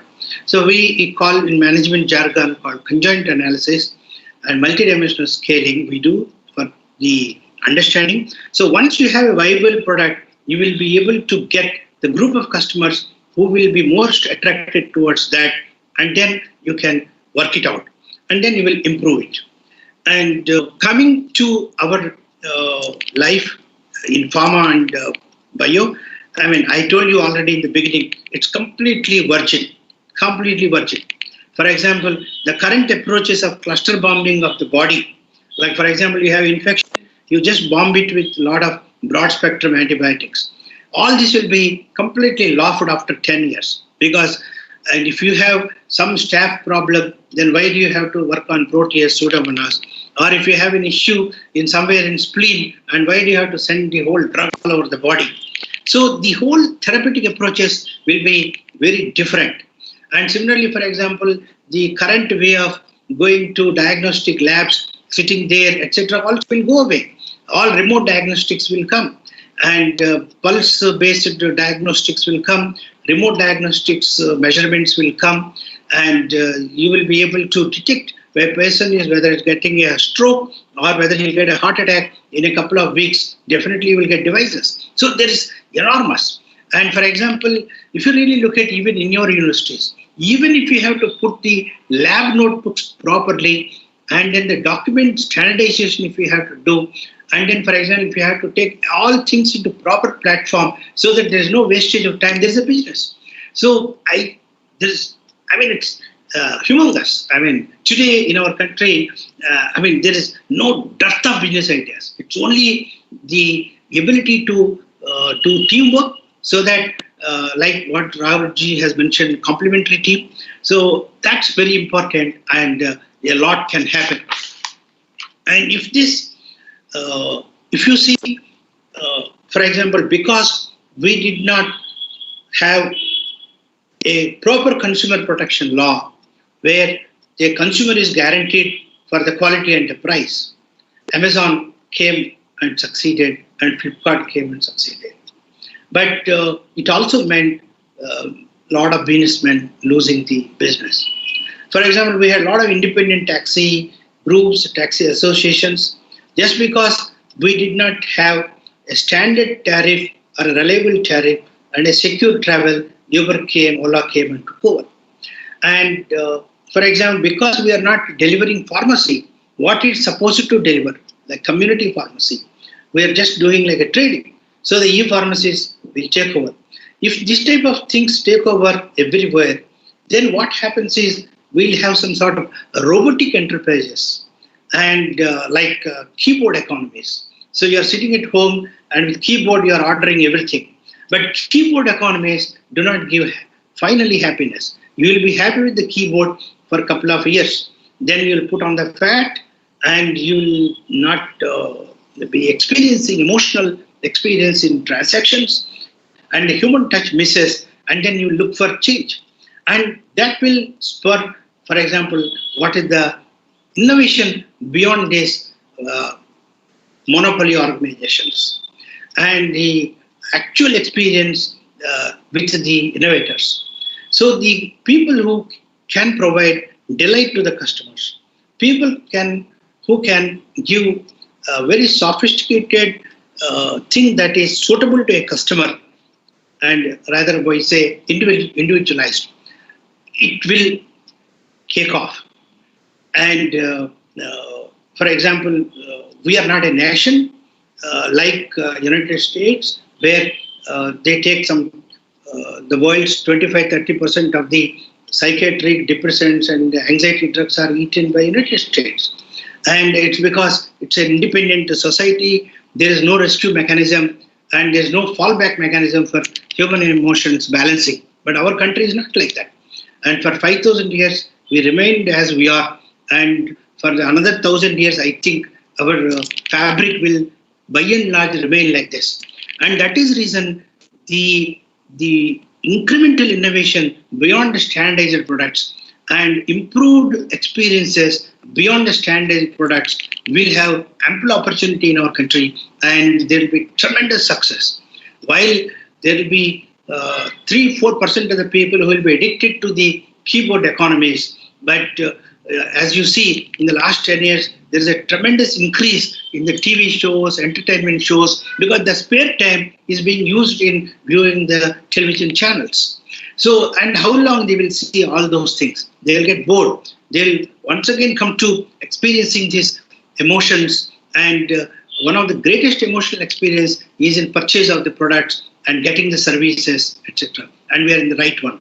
And similarly, in the biotechnology, like what Yogeshwar has mentioned, that, for example, if you are developing a clone, or if you are developing a vector, or you are developing expressions, and when you are developing some leads or targets, so don't wait until your resources exhaust and then you die out.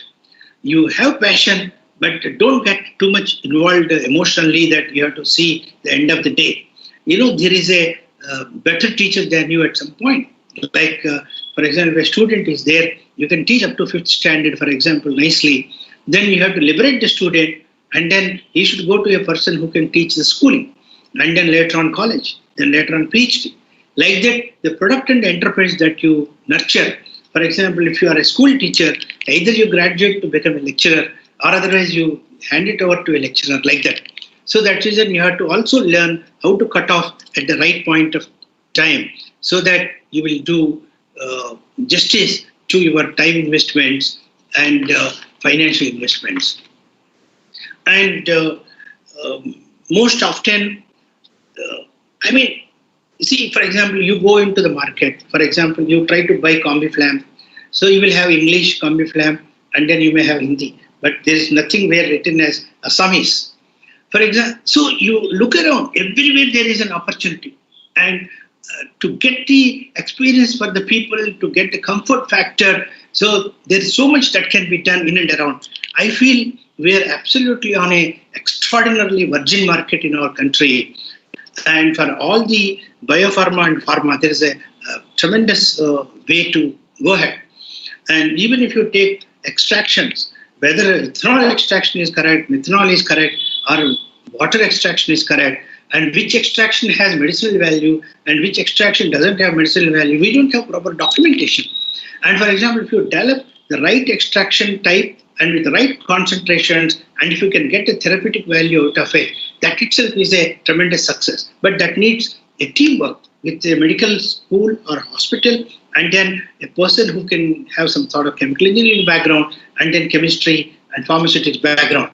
So this collaborative work and teamwork is the only way that you all can succeed in a big way. And I'm sure with my observation of various institutes in Northeast, the people are very, very positive, very hardworking, and very open.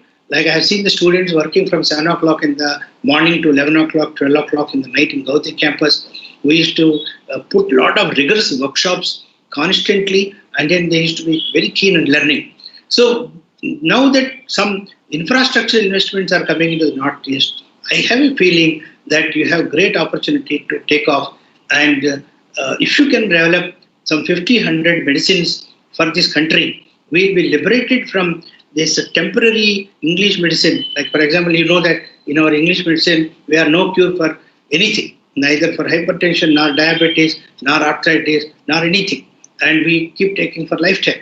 So maybe there may be solution in the Northeast biodiversity for long-term solutions. Like what I have observed, 1 dose for the piles and the person is out of it for last 2 years at least. And 1 dose of migraine, I observed that he's out of it for 2-3 years. And so maybe there are a lot of miracle things. I have seen how they brought the photographs of the cancers being treated, etc. that time when I saw.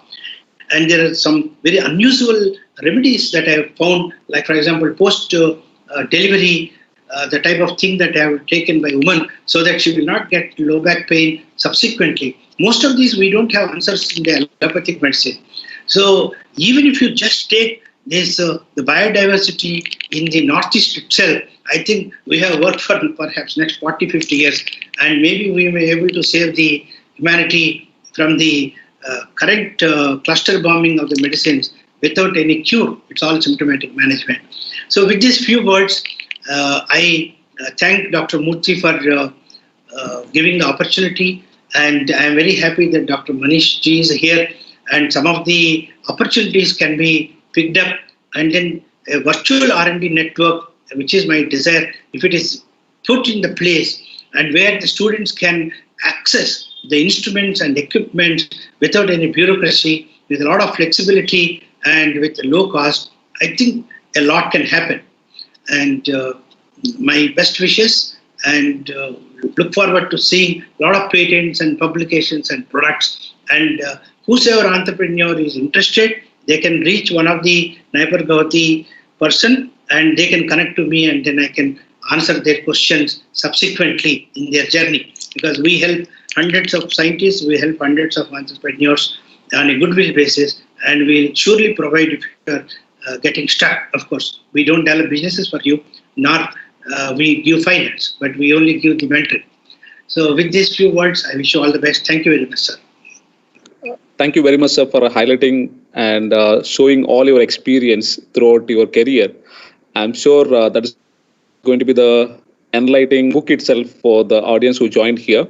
Sir, there's one quick question. I'm sure already you highlighted all these points, but maybe you can just give some thoughts on it.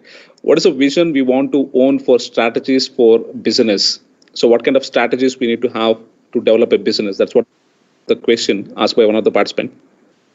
So the first strategy is develop a right product for a right need. So identify the need by, I told you innovation by wandering around. Identify the right need and fix it. And when you develop the product, you write down what are the attributes for the product, what you are currently having, and what the brand leader or immediate suggestion is there, and what customer looks forward. Look at what's the gap between what customer wants and what the current brand is giving, what you have. For example, if you are developing, let us say, if you are developing a cool drink, herbal cool drink, for example, okay, and or let's say we are developing herbal mouthwash to prevent coronavirus, for example. So you have the antiviral activity, very important. How much duration of action that it should be working, and then you also have cost, etc., and taste and look and feel and all.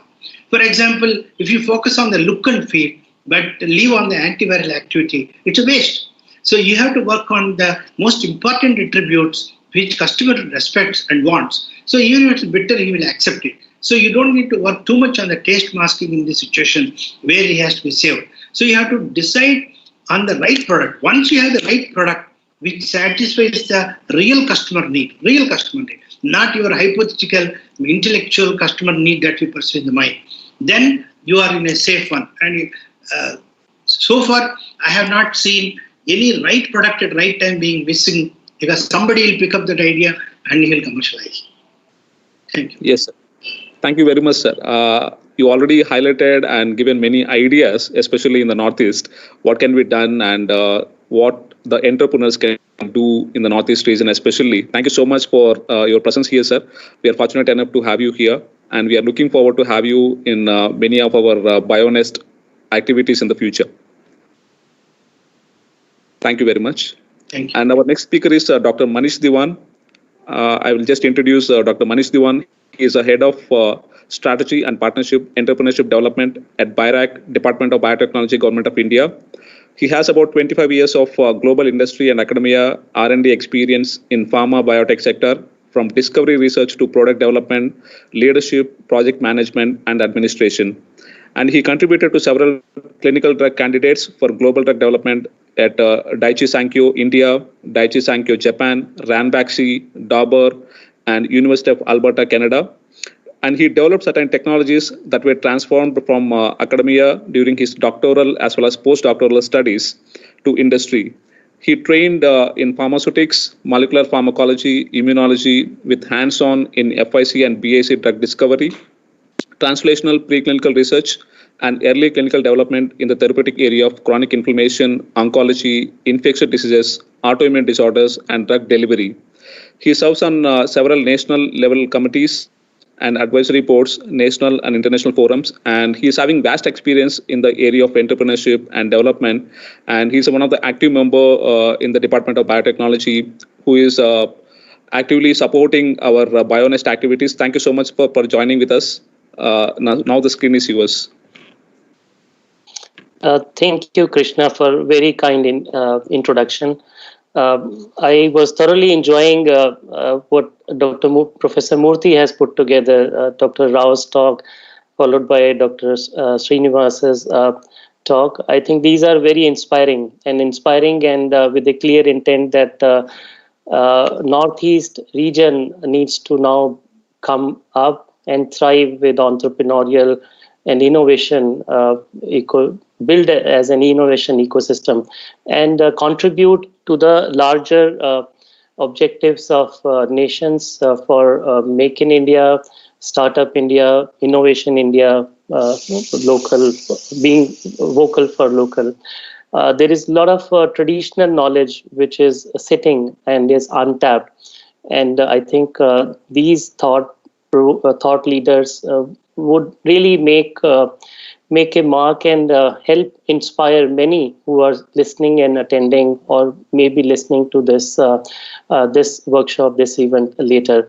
I think Mr. Sudarshan Jain, who is the next person to speak, would also bring the similar kind of element. So there is a lot of coherence in terms of what all we would like to facilitate, and there are a lot of opportunities too. I, being from a pharmacy background, I am very pleased to share and some of the thoughts where I can bring some facilitation clarity for the region. I will do that with the help of a slide deck. If somebody can tell me if that is visible on the screen as yet. Yes, sir, it is visible on the screen. All right. Thank you, Krishna. So I represent Biotechnology Industry Research Assistance Council, and very glad to participate along with all of you. Thank you. I feel that there is a high unmet need in the area, especially in the health tech sector. And being the NIPER in the Northeast region, the interdisciplinary technical understanding all of the students, faculty, and the ability to bring the right kind of stakeholders congregate at this institution of eminence. I think those high unmet need areas could become the natural focus and natural interjection point. In the country, we are now importing about 70 to 80% of medical devices, seeing very limited activity in terms of new drug discovery. And as Dr. Srinivas brought out, the traditional knowledge, especially in the highly biodiverse area that is the hotspot, globally recognized hotspot, we are not being able to tap and bring it to the mainstream. Like, for example, traditional knowledge that has been exploited and brought to the global platform in the Chinese, from the Chinese side. Likewise, India's traditional knowledge is even much deeper, much richer, that still needs to be tapped. The technology adoption at the hospital industry, I think there is also a large headroom to cater and to build forward. Why is it so? Why are we not being able to even address some of the trivial unmet needs? Is there a limited know-how that we don't know how to do drug discovery or discovery research, or we have limited development understanding, development of, let's say, first-in-class discovery?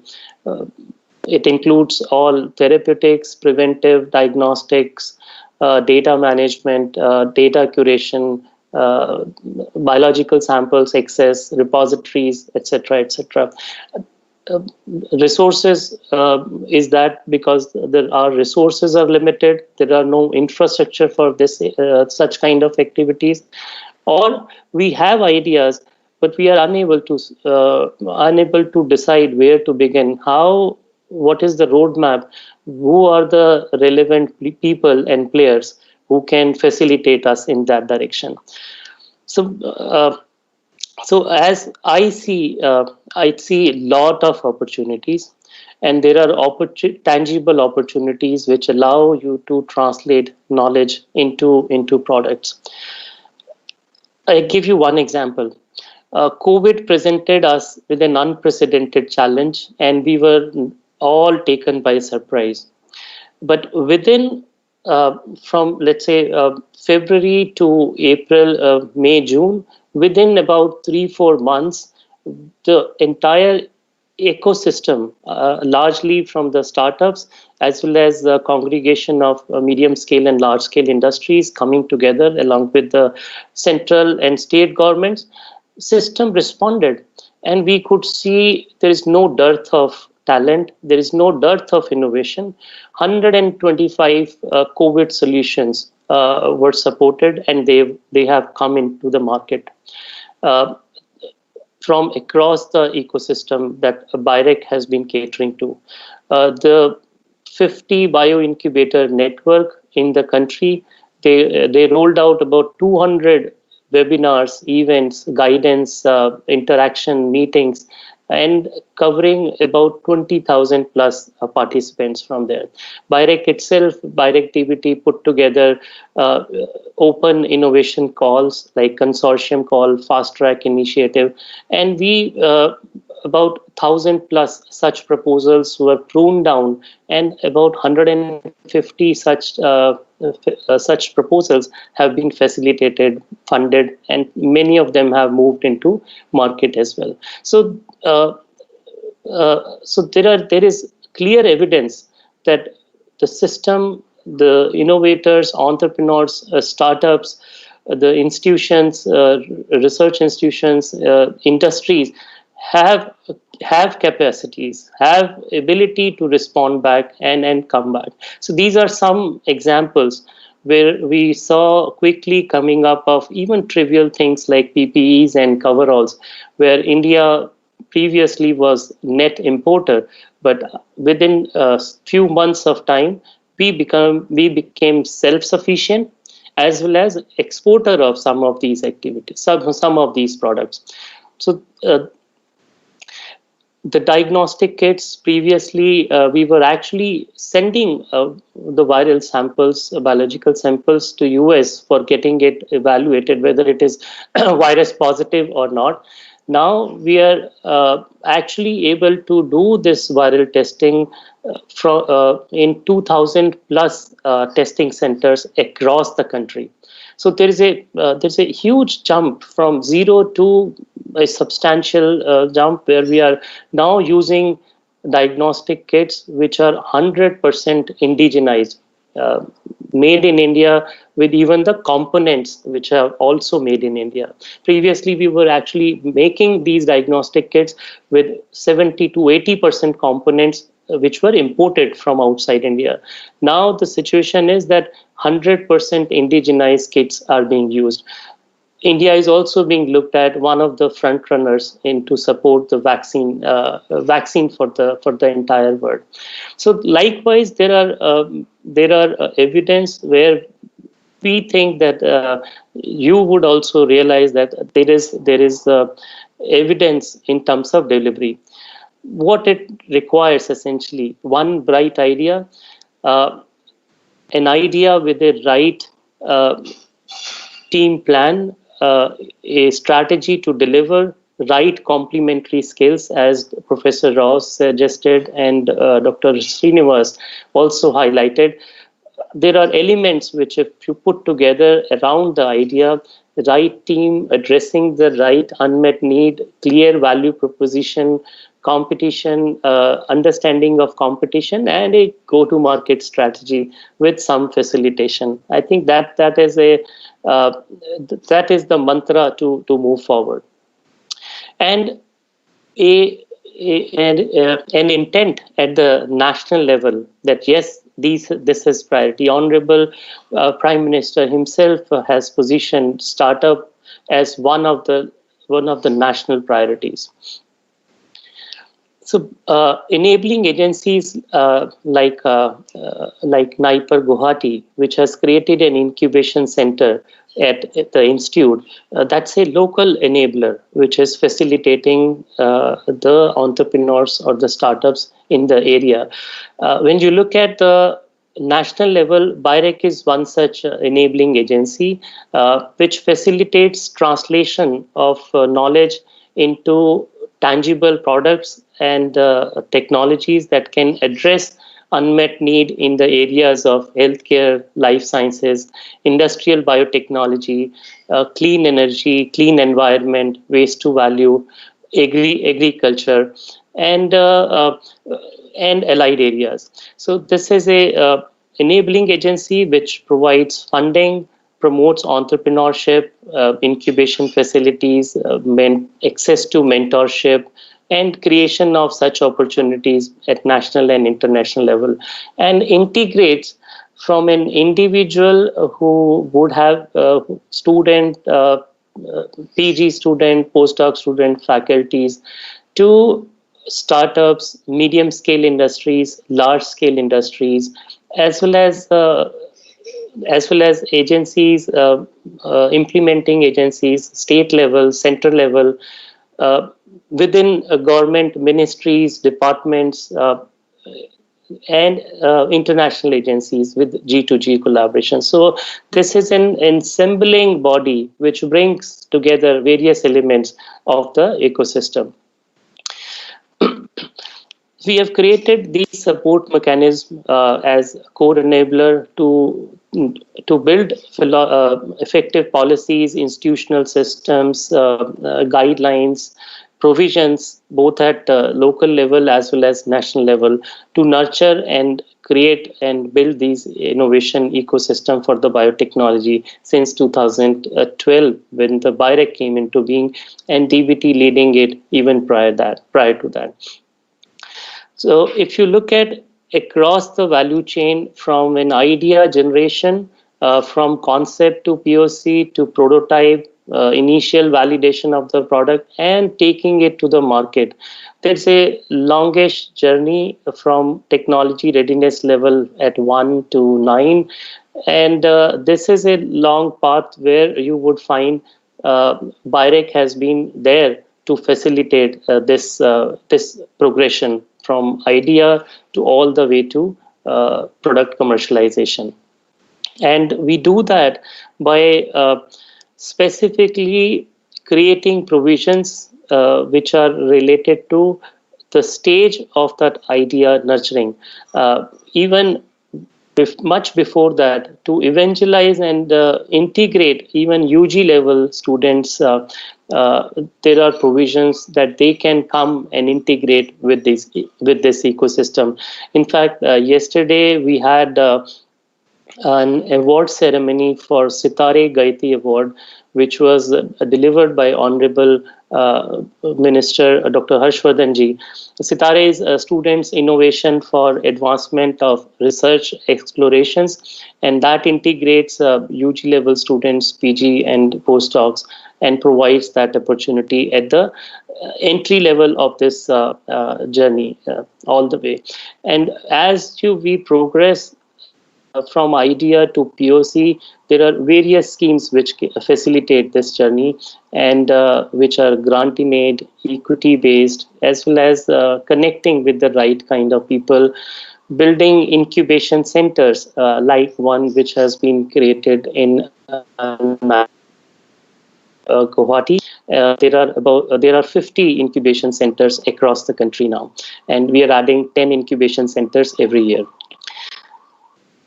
This is a snapshot that reflects the kind of products, technologies which get built up through these individual efforts of entrepreneurs as well as startups, reflecting in products and technologies which have actually gone in market now.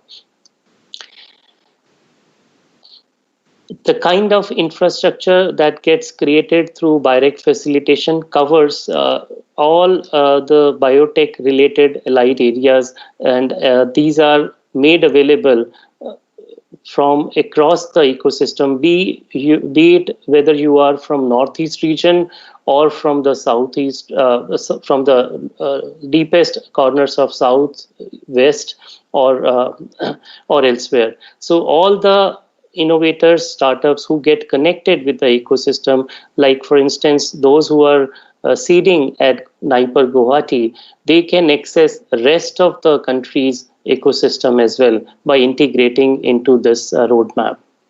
I'll show you how. For example, this on the left side, the map of India, this red dot suggests the incubation centers that have been supported by BIOTech under Bionest program. So there are 50 at present. You can see NER Guwahati and couple of others in the northeast region that we have recently facilitated. So this is the entire ecosystem, and that gets facilitated. If you see the distribution of startups emerging out from the country, there is a mirroring of these startups in the soft geographical clusters that have come up, overlapping this this ecosystem across the country. So this graph is from 2017. If you look at in 2019, there is almost doubling of the number of startups across these clusters. The clusters in the northeast region, in particularly, as you would notice, is still not. It still has to evolve and become a significant bubble, and it is at present getting captured in one of the other clusters. But as Professor Rao and Dr. Srinivas highlighted, there is a lot of scope that northeast region needs to now shine and come up and leverage that untapped opportunity from the region. BIOTech has made provisions that these innovators, startups, and the beneficiaries can get facilitated in terms of funding from all the way from, say, 30,000, 50,000 per month as a fellowship amount to $1 million as they progress with their ideas into a mature translational product through a startup down the road.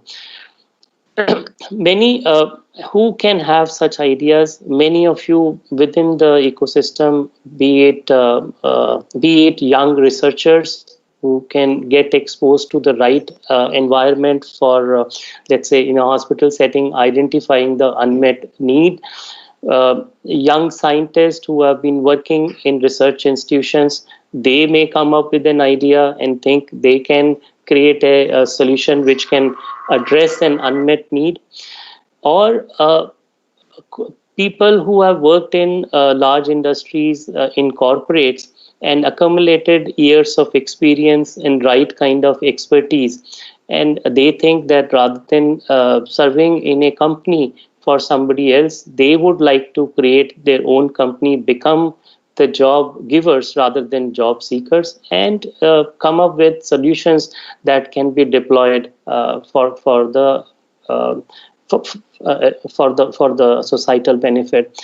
Or doctors, medical professionals who operate and see patients in clinics and come up with large sufferings and large trivial unmet needs in the society, in the medical healthcare sector, can create solutions which can address the unmet needs. So there are opportunities all around. And as you have seen, many of them entered into the innovation ecosystem through one such provision, which is a flagship program of BIOTech called Biotechnology Ignition Grant, which is an entry point and invest in the power of ideas. Be that idea coming from an individual person not associated with any laboratory, means does not require a PI, faculty, or a professor, can be one single individual that is eligible to avail such an opportunity, or a startup who is already committed to engage into the ecosystem. So 50 lakh rupees to translate idea into proof of concept in about 18 months. About 550 plus such ideas have been facilitated so far, and I'm glad to say that out of those, 10% success rate, even if we count with that, 50 plus ideas have now matured into products and technologies which are in the market. And there are many which are in the transition from in the technology readiness level across the technology readiness level from 3 to 9. So there are more in the pipeline. This is a snapshot of such examples of products which got emerged from such BIG grant. When we looked at the distribution, geographical distribution at the national level for the access and success rate of such BIG applications coming across the country, we see there is a dispersion. In some mature clusters, there were large number of applications which were coming in, and the number of applications which were actually getting converted into successful proposals in terms of grants, those were also high. And we noticed that specifically in the Northeast region, the numbers were very, very limited and were very small. One can understand the ecosystem needs to mature, as that is the intent we've been saying. But seeing is believing, and we recognize this as a large gap. So what we've done is we created a special provision for Northeast region only. We created and rolled out a special call of BIG with a focus on Northeast. That means the innovators, entrepreneurs from Northeast can apply for this grant. And second, the startups, innovators from outside Northeast, but they want to implement and bring that opportunity to Northeast by implementing their product and technology for the Northeast region specifically, they can avail this opportunity. So attraction of talent to Northeast and building the talent and capacities within Northeast. So this was a special provision rolled out, and out of these applications which we have received, so final selection round is ongoing, and soon we will have BIG grantees dedicated from Northeast region as well under this provision. We also rolled out a regional center and given the mandate, BRTC, and given them the mandate that you nurture and evangelize the ecosystem in the Northeast region and the eastern region of the country, so that the hidden talent, hidden opportunities can be brought to attention to everybody, and eventually gets leveraged. And we see connecting of 7 sister states and the Guwahati, and building that region as a thriving biotech innovation ecosystem, innovation region. So we bring a lot of elements along with the facilitation for technology development, as we understood from the previous 2 speakers, the mentorship as well as the capacity building for at the individual level as well as at the Bionest level. So this includes mentorship at national level as well as international level, opportunities to showcase the ideas, opportunity to access what are the best practices beyond our limited access to, let's say, one incubation center or a particular region or a state, but at a global level. We also realize that the regulatory understanding in the ecosystem is minimalistic, and it's a great void and a gap area which needs to be facilitated. So for past couple of years, we have created provisions which are accessible to all the startups, all the innovators across the country that they can avail. This is, first up is one example. BC, as I mentioned, another regional center in Pune that has been also been given this mandate, and regulatory information facilitation cell has been created. That is a resource for which can be accessed by anybody in the country, startup entrepreneurs, and this includes faculty members as well. The outreach, networking, and peer-to-peer learning, professional trainings, workshops, and annual and biannual congregations within different schemes, with different grantees, that is also facilitated by BIREC, so that there is a constant engagement as well as unleashing of new networking, new opportunities for all of them who commit into this direction and bring together the right elements, just like we are having in this workshop, this entrepreneurship series. You have expertise, Sudarshanji, from the pharma sector, connecting all the pharma companies, Sudarshan Srinivasji, who himself has touched and connected with a lot of pharma companies, and Dr. Rao, who has connected and facilitated a lot of bioincubators recently, and a long past contribution in his previous role at CSIR through public-private partnership schemes, etc. So these best practices and know-how are getting facilitated at the incubator level also, by connecting incubator to incubator across the country as well as within the country. Schemes like programs like recognizing women entrepreneurs and empowering them by facilitating, creating special provisions for women entrepreneurs. Those activities are also facilitated.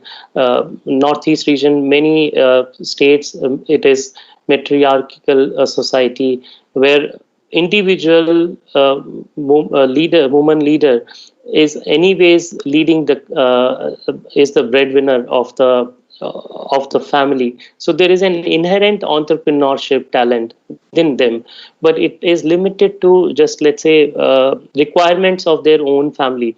Can some of them envisage to become take up a larger role, for instance? So we thinking in that direction, we created a special Northeast only women entrepreneurship excellence award under the winner.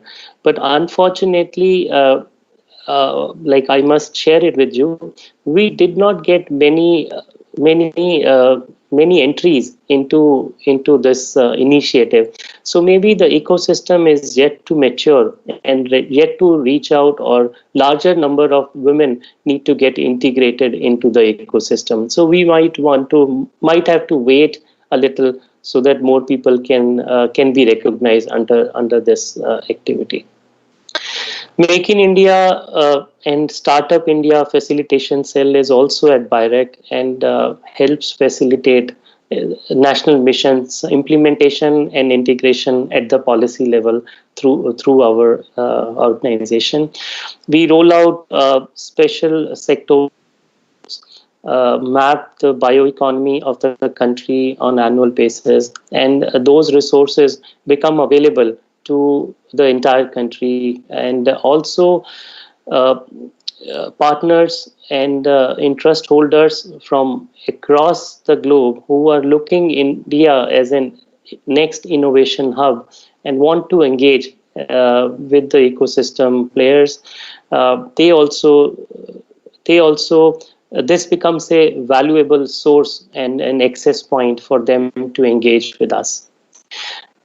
As I said, global opportunities getting created, something like Global Bio India, which was done last year. I believe many of you and those who are listening would have got a chance to participate in this large national activity where India could showcase its prowess in the biotechnology sector, as well as show not only within India these are the capacities of biotechnology industry, but to the outside world also, that India is now ready to gear up and looking at achieving a national target of $150 billion by 2025. The partnership strength that we create, that becomes accessible to all of you who who are engaged into this ecosystem. These include public, private, NGOs, philanthropic organizations, investors, industries, and all the academic institutions, policymakers, enablers, and well-wishers of the ecosystem. The startup or the entrepreneurial engagement has been coming out and has emerged as an interesting bridge that can bring the academia and industry and link it up, the knowledge which we develop in the research environment and translate into products and technologies. So this has been recognized as a core center converging point for all the three these important elements and these important pillars. And there is a national priority now to create knowledge clusters and technology clusters, translating this knowledge innovation which is getting facilitated through this. And I must congratulate you that you're part of that effort and help this knowledge cluster and to emerge it into technology cluster, where we can see and envisage lot of such knowledge getting translated into tangible products, technologies that actually go and in the market addressing unmet need at affordable costs for the not only for the country but for the entire globe. As we see now, we have about 3,500 biotech startups in the country, and we are looking at these numbers to grow to 3 to 4-fold in next 4 years or so. And Northeast region in particular has a lot of potential in this future roadmap that can integrate and contribute at all levels. So that India can emerge as an innovation hub for the globe. We can look at creating India as a biomanufacturing hub with Make in India, Startup India, integrating other national missions in the country, reaching about 100 billion in next 4 years, and contributing to our national economy target through bioeconomy, contributing at least 150 billion by 2025. So together, if we see with BIREC's intent along with DBT is to facilitate that ecosystem across the country, and as you could see, different states are at different stage of ecosystem maturation. So the ecosystem where it has been more matured, we can see larger vibrant activity, and I would believe that Northeast would not be very far from all these engagements in time to come.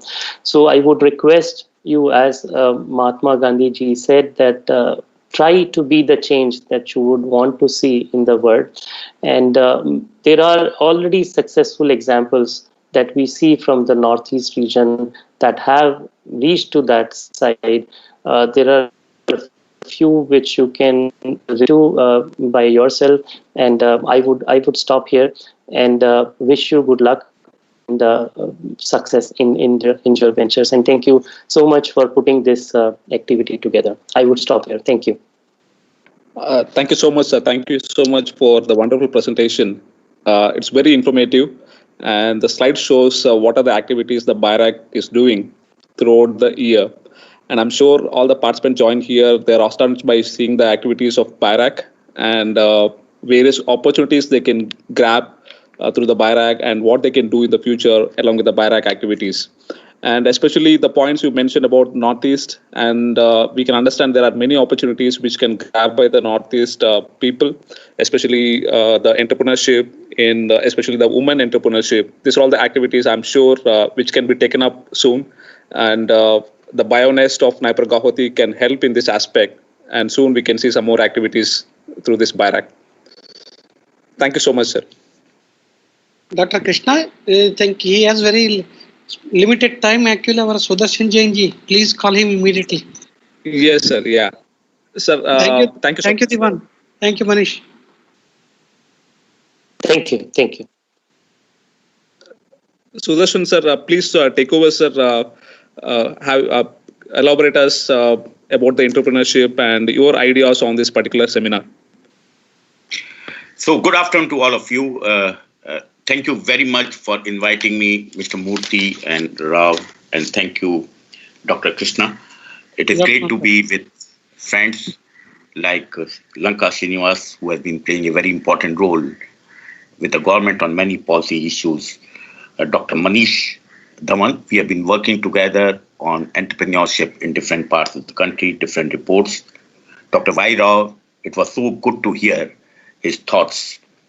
And so when I was invited on this seminar, I play an important part at TAI in Bombay for entrepreneurship. And also I am Ahmedabad. So I said that let me come here. Lanka does a lot of work of this kind. So I wanted to hear Lanka. And Manish does a lot of work of this kind.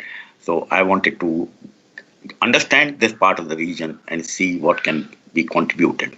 Guwahati is a very important place for Indian pharma industry because many of the companies have got their plants in Guwahati now. Sun Pharmaceutical, Ajanta, and I was dealing with Guwahati issues as far as COVID is concerned because Guwahati used to have 24% curfew. And how do you get manufacturing going in Guwahati? So I was involved as far as Guwahati is concerned in last 6 months because that was the job. How do you get continuous manufacturing? So used to interact with the Chief Secretary of Assam and trying to find out solution what needs to be done. But when this concept came in of entrepreneurship, I said, let me apply my mind. What I like to do, 3 parts. And since my time is very limited, I have something very urgent at 1:50. So I said that let me put some of my thoughts, although everything has been covered by Dr. Rao. Lanka has put a theoretical construct very well, and he has been working. What I like to do is talk of some of the entrepreneurship areas where it worked and where it not worked, and what needs to be done going forward. So one is this COVID situation has been a biggest opportunity. It has been a very unprecedented situation for all of us. Today, like say, still we have got 8.41 million cases and 1.25 lakhs patients have died, 49.2 million cases worldwide, and around 12 million people died. So when we started COVID, I remember 25th of March when Prime Minister announced, and some of the CEOs along with the IPA were called by the Prime Minister, and he asked whether the medicines will be available. He didn't say 23rd that this has to be announced. We were not very sure 25th when it was announced that what we'll do, how do we make the medicines available? The plants are not working. Most of the plants were closed.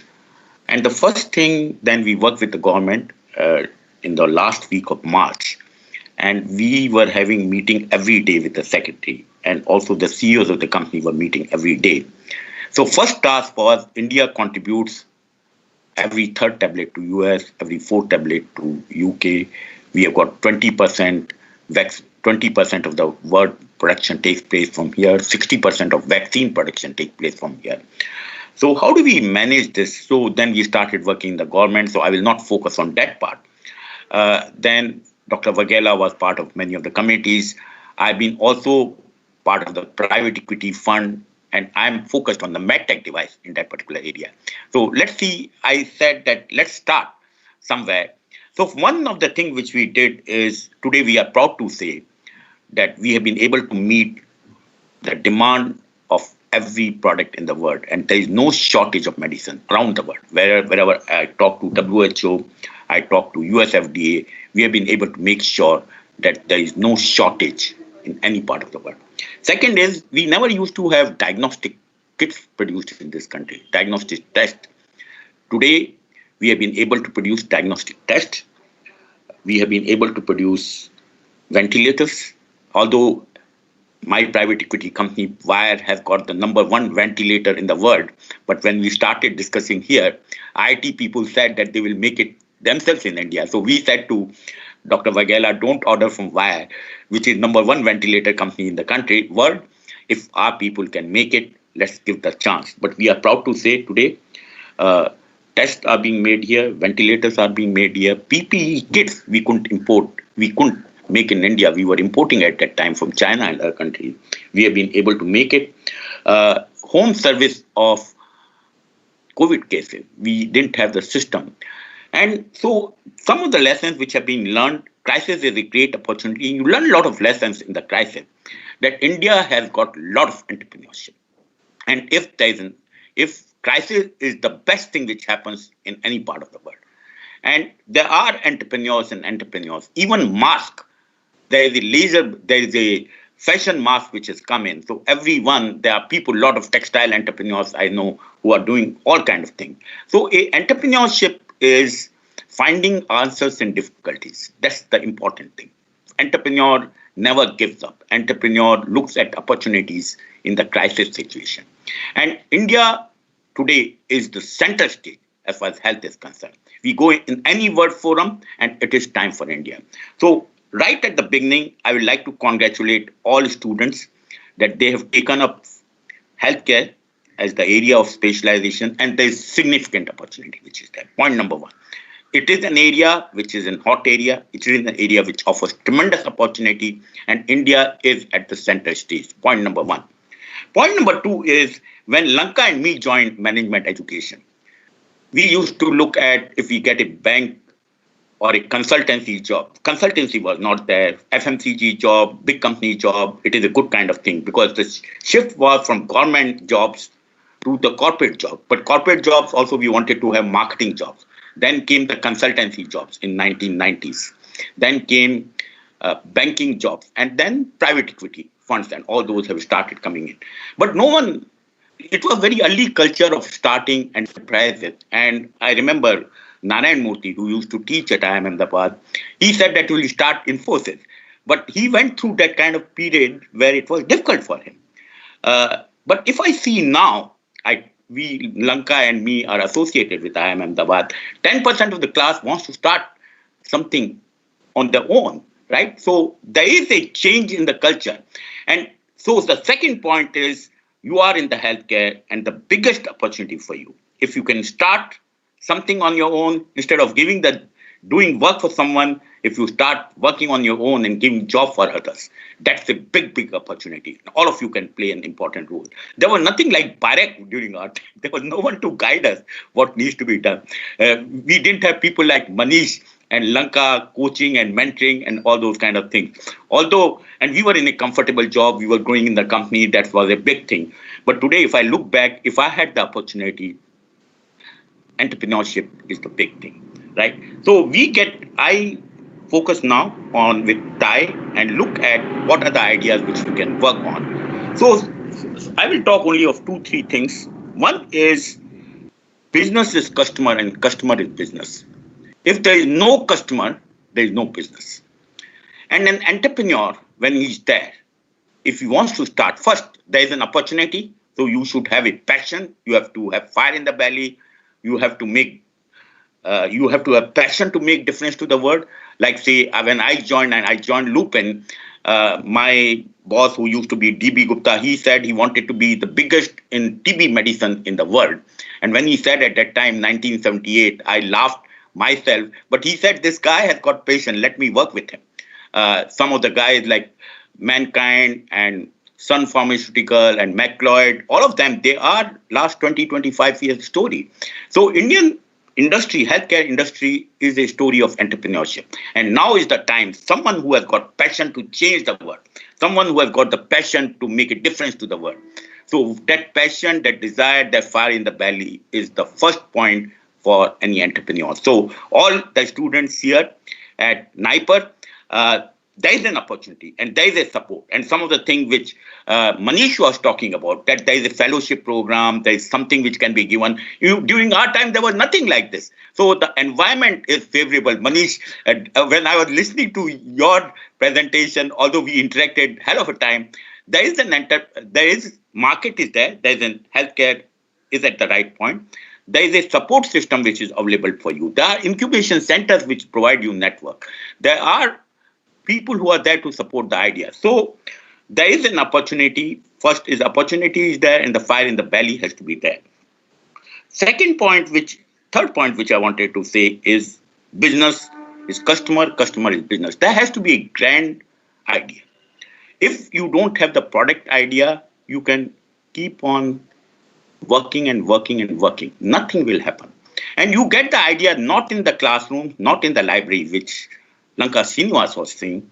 I will give you an idea here. Take the case of Darshan Patel. I admire him and I call him many of the times to teach at IIM. He's not an MBA. He moves around with the customers and he has come out, Paras Pharmaceutical, he came out with a product like Move and Crack.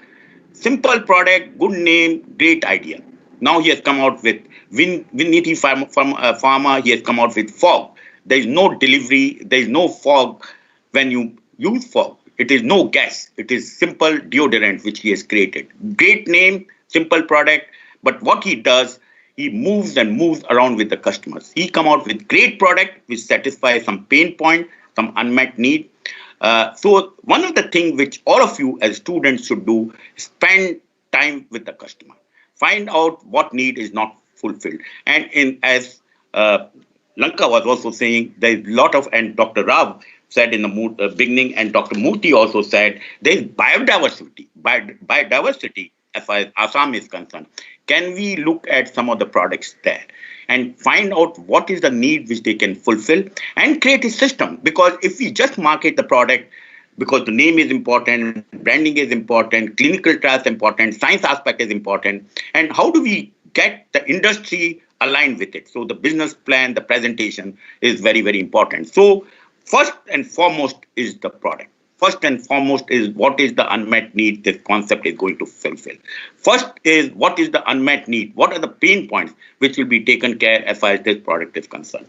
Once we understand that, then we have to create a business plan, because very, very important. We may have a great idea, but if we don't have a business plan, and it is important that business plan may change every year, but it is a road, it is a destination, it is a journey, and that business plan has to be created. And perhaps the network, which is their incubation center is there, it should spend a lot of time with the young entrepreneurs to help them create the business plan.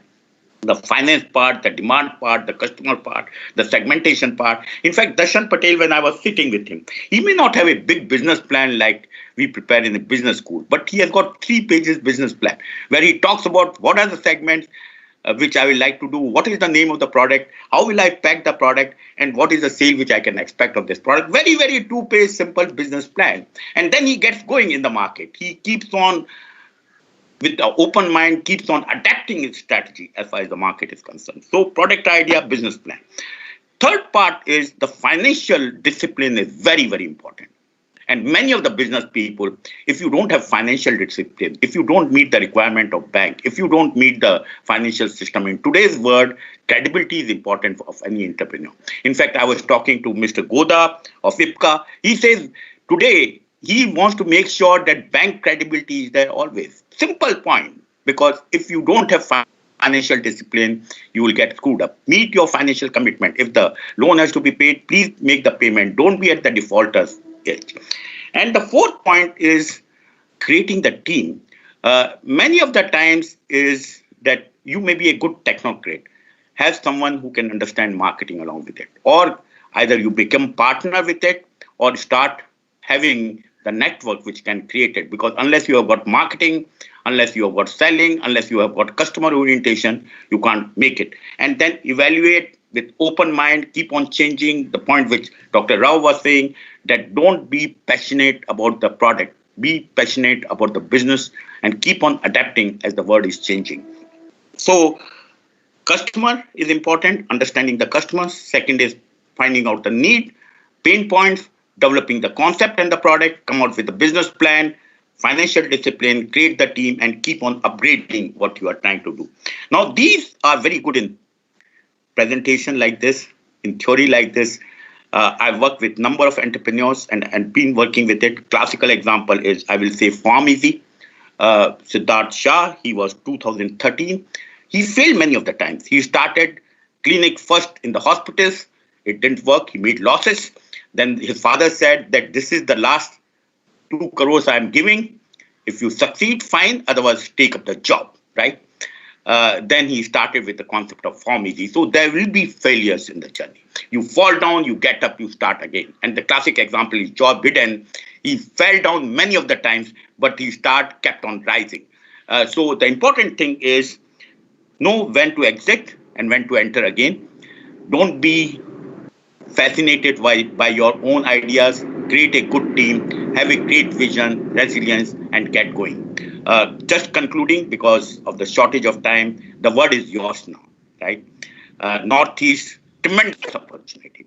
And some of the people whom I work with, whenever Guwahati, there used to be some shortage, everyone will jump in to me that don't forget that Guwahati does not have potential. Manish, you rightly identified, Guwahati has tremendous potential. You have identified also some of the big programs there.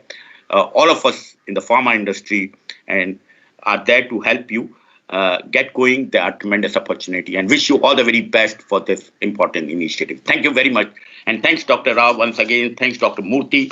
And thanks to my dear friends, Lanka, Manish, and thanks, Sonali Rao and Krishna. Thank you very much. Yeah. Thank you very much for enlightening us with your experience. And today, all the participants and the faculty and students of NER Guwahati are unfortunate to have all of us here. With your experience, I'm sure the young budding pharmacists and other entrepreneurs are going to follow us. And it is going to be, India is going to be I think whatever we are expecting, we are going to be achieving the soon. Sir, final words, Dr. Murthy sir, you would like to add anything, final words from your side? Sir, your mic is muted, sir. No words from my side after listening from all the 4 pillars of NER Guwahati. They are wonderful session I had enjoyed. I forgot actually what is my insulin level also. I forgot about my lunch also. Especially the conclusion of Dr. Sudhir Jain and the ignition of that, Dr. Rao's lecture, and followed by the battery pumped into by Lanka ji, and given a fascinating picture about by Manish with a lot of glamour in the slides, and a lot of rate of attraction from students is very high. I am seeing the people who are lined up so many questions and all. And really it is a fortunate day for all of us. It is not for a namesake conference. It is really a meaningful, purposeful, finally a product oriented. As you said, Dr. Sudarshan ji, and we need your support to make all our traditional knowledge into the traditional medicine followed by a modern medicine with all your support. I am confident under your all able guidance, the NER Guwahati Bionest will certainly give a couple of products in the years to come. Thank you very much. Namaskar. Thank you. Thank you. Now it is over to Dr. Sonali Roy, the incubation manager of Bionest NER Guwahati. Thank you.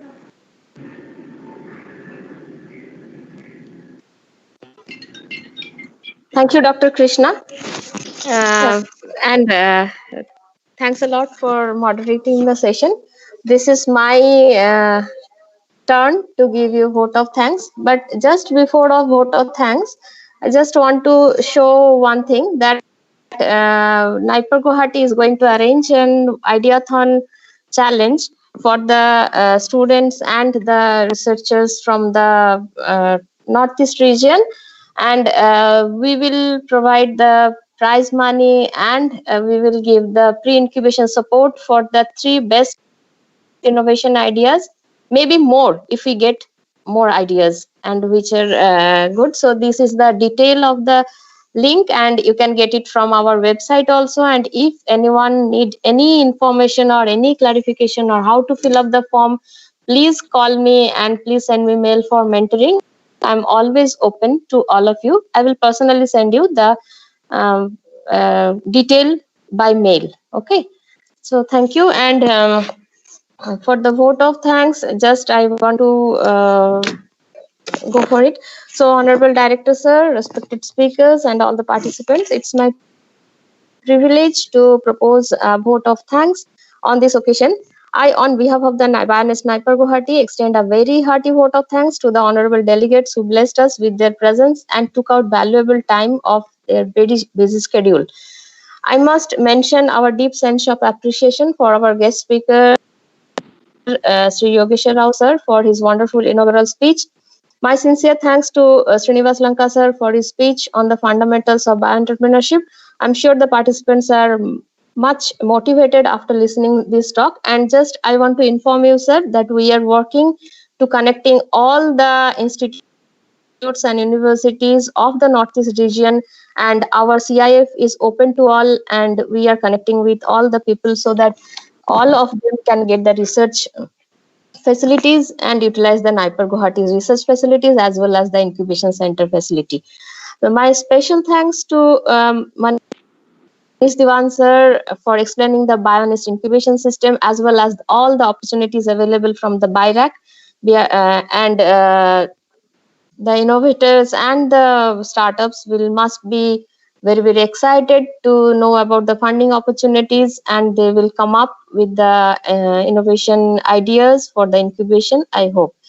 I would like to express my sincere gratitude to Sudarshan Jain sir for explaining the entrepreneurship roadmap and scope of pharmaceutical sectors such a nicely and lively manner.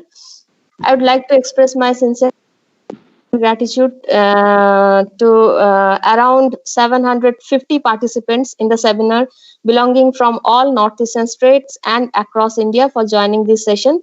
I'm sure the enlightening talks of today's seminar encouraged our participants and provide positive vibes towards innovation and entrepreneurship. I sincerely thank our director, sir, for his visionary guidance and leadership to arrange this seminar series. I also thank our registrar, sir, Sri Prashant Bhujbal, our dean, sir, Dr. VGM Naidu, and coordinator of Bionest NER G, Dr. Amit Alexander, and the faculty members for their active participations in the program. We are very grateful to BIRAC DBT, Government of India, for providing us Bionest grant to work on this area. This program could not be conducted without active support from a team. I extend my big thanks for the NER Guwahati team for their support, especially Dr. Krishna for his constant support and also moderating this seminar, and Dr. Gautam Sharma, Sri Shuman Chaudhary, and Ms. Nanika Devi for their endless effort to make the program successful. With this, I would like to conclude the first part of the entrepreneurship development seminar series of pharma sector. Soon we will come back with next session with some another relevant sets of information. Thank you. Thank you, sir. Thank you very much. Thank you, Dr. Diwan, Dr. Lankaji, and Sudarshan ji. Thank you very much. Thank you. Thank you very much. Goodbye. Thank you, everyone. Thank you for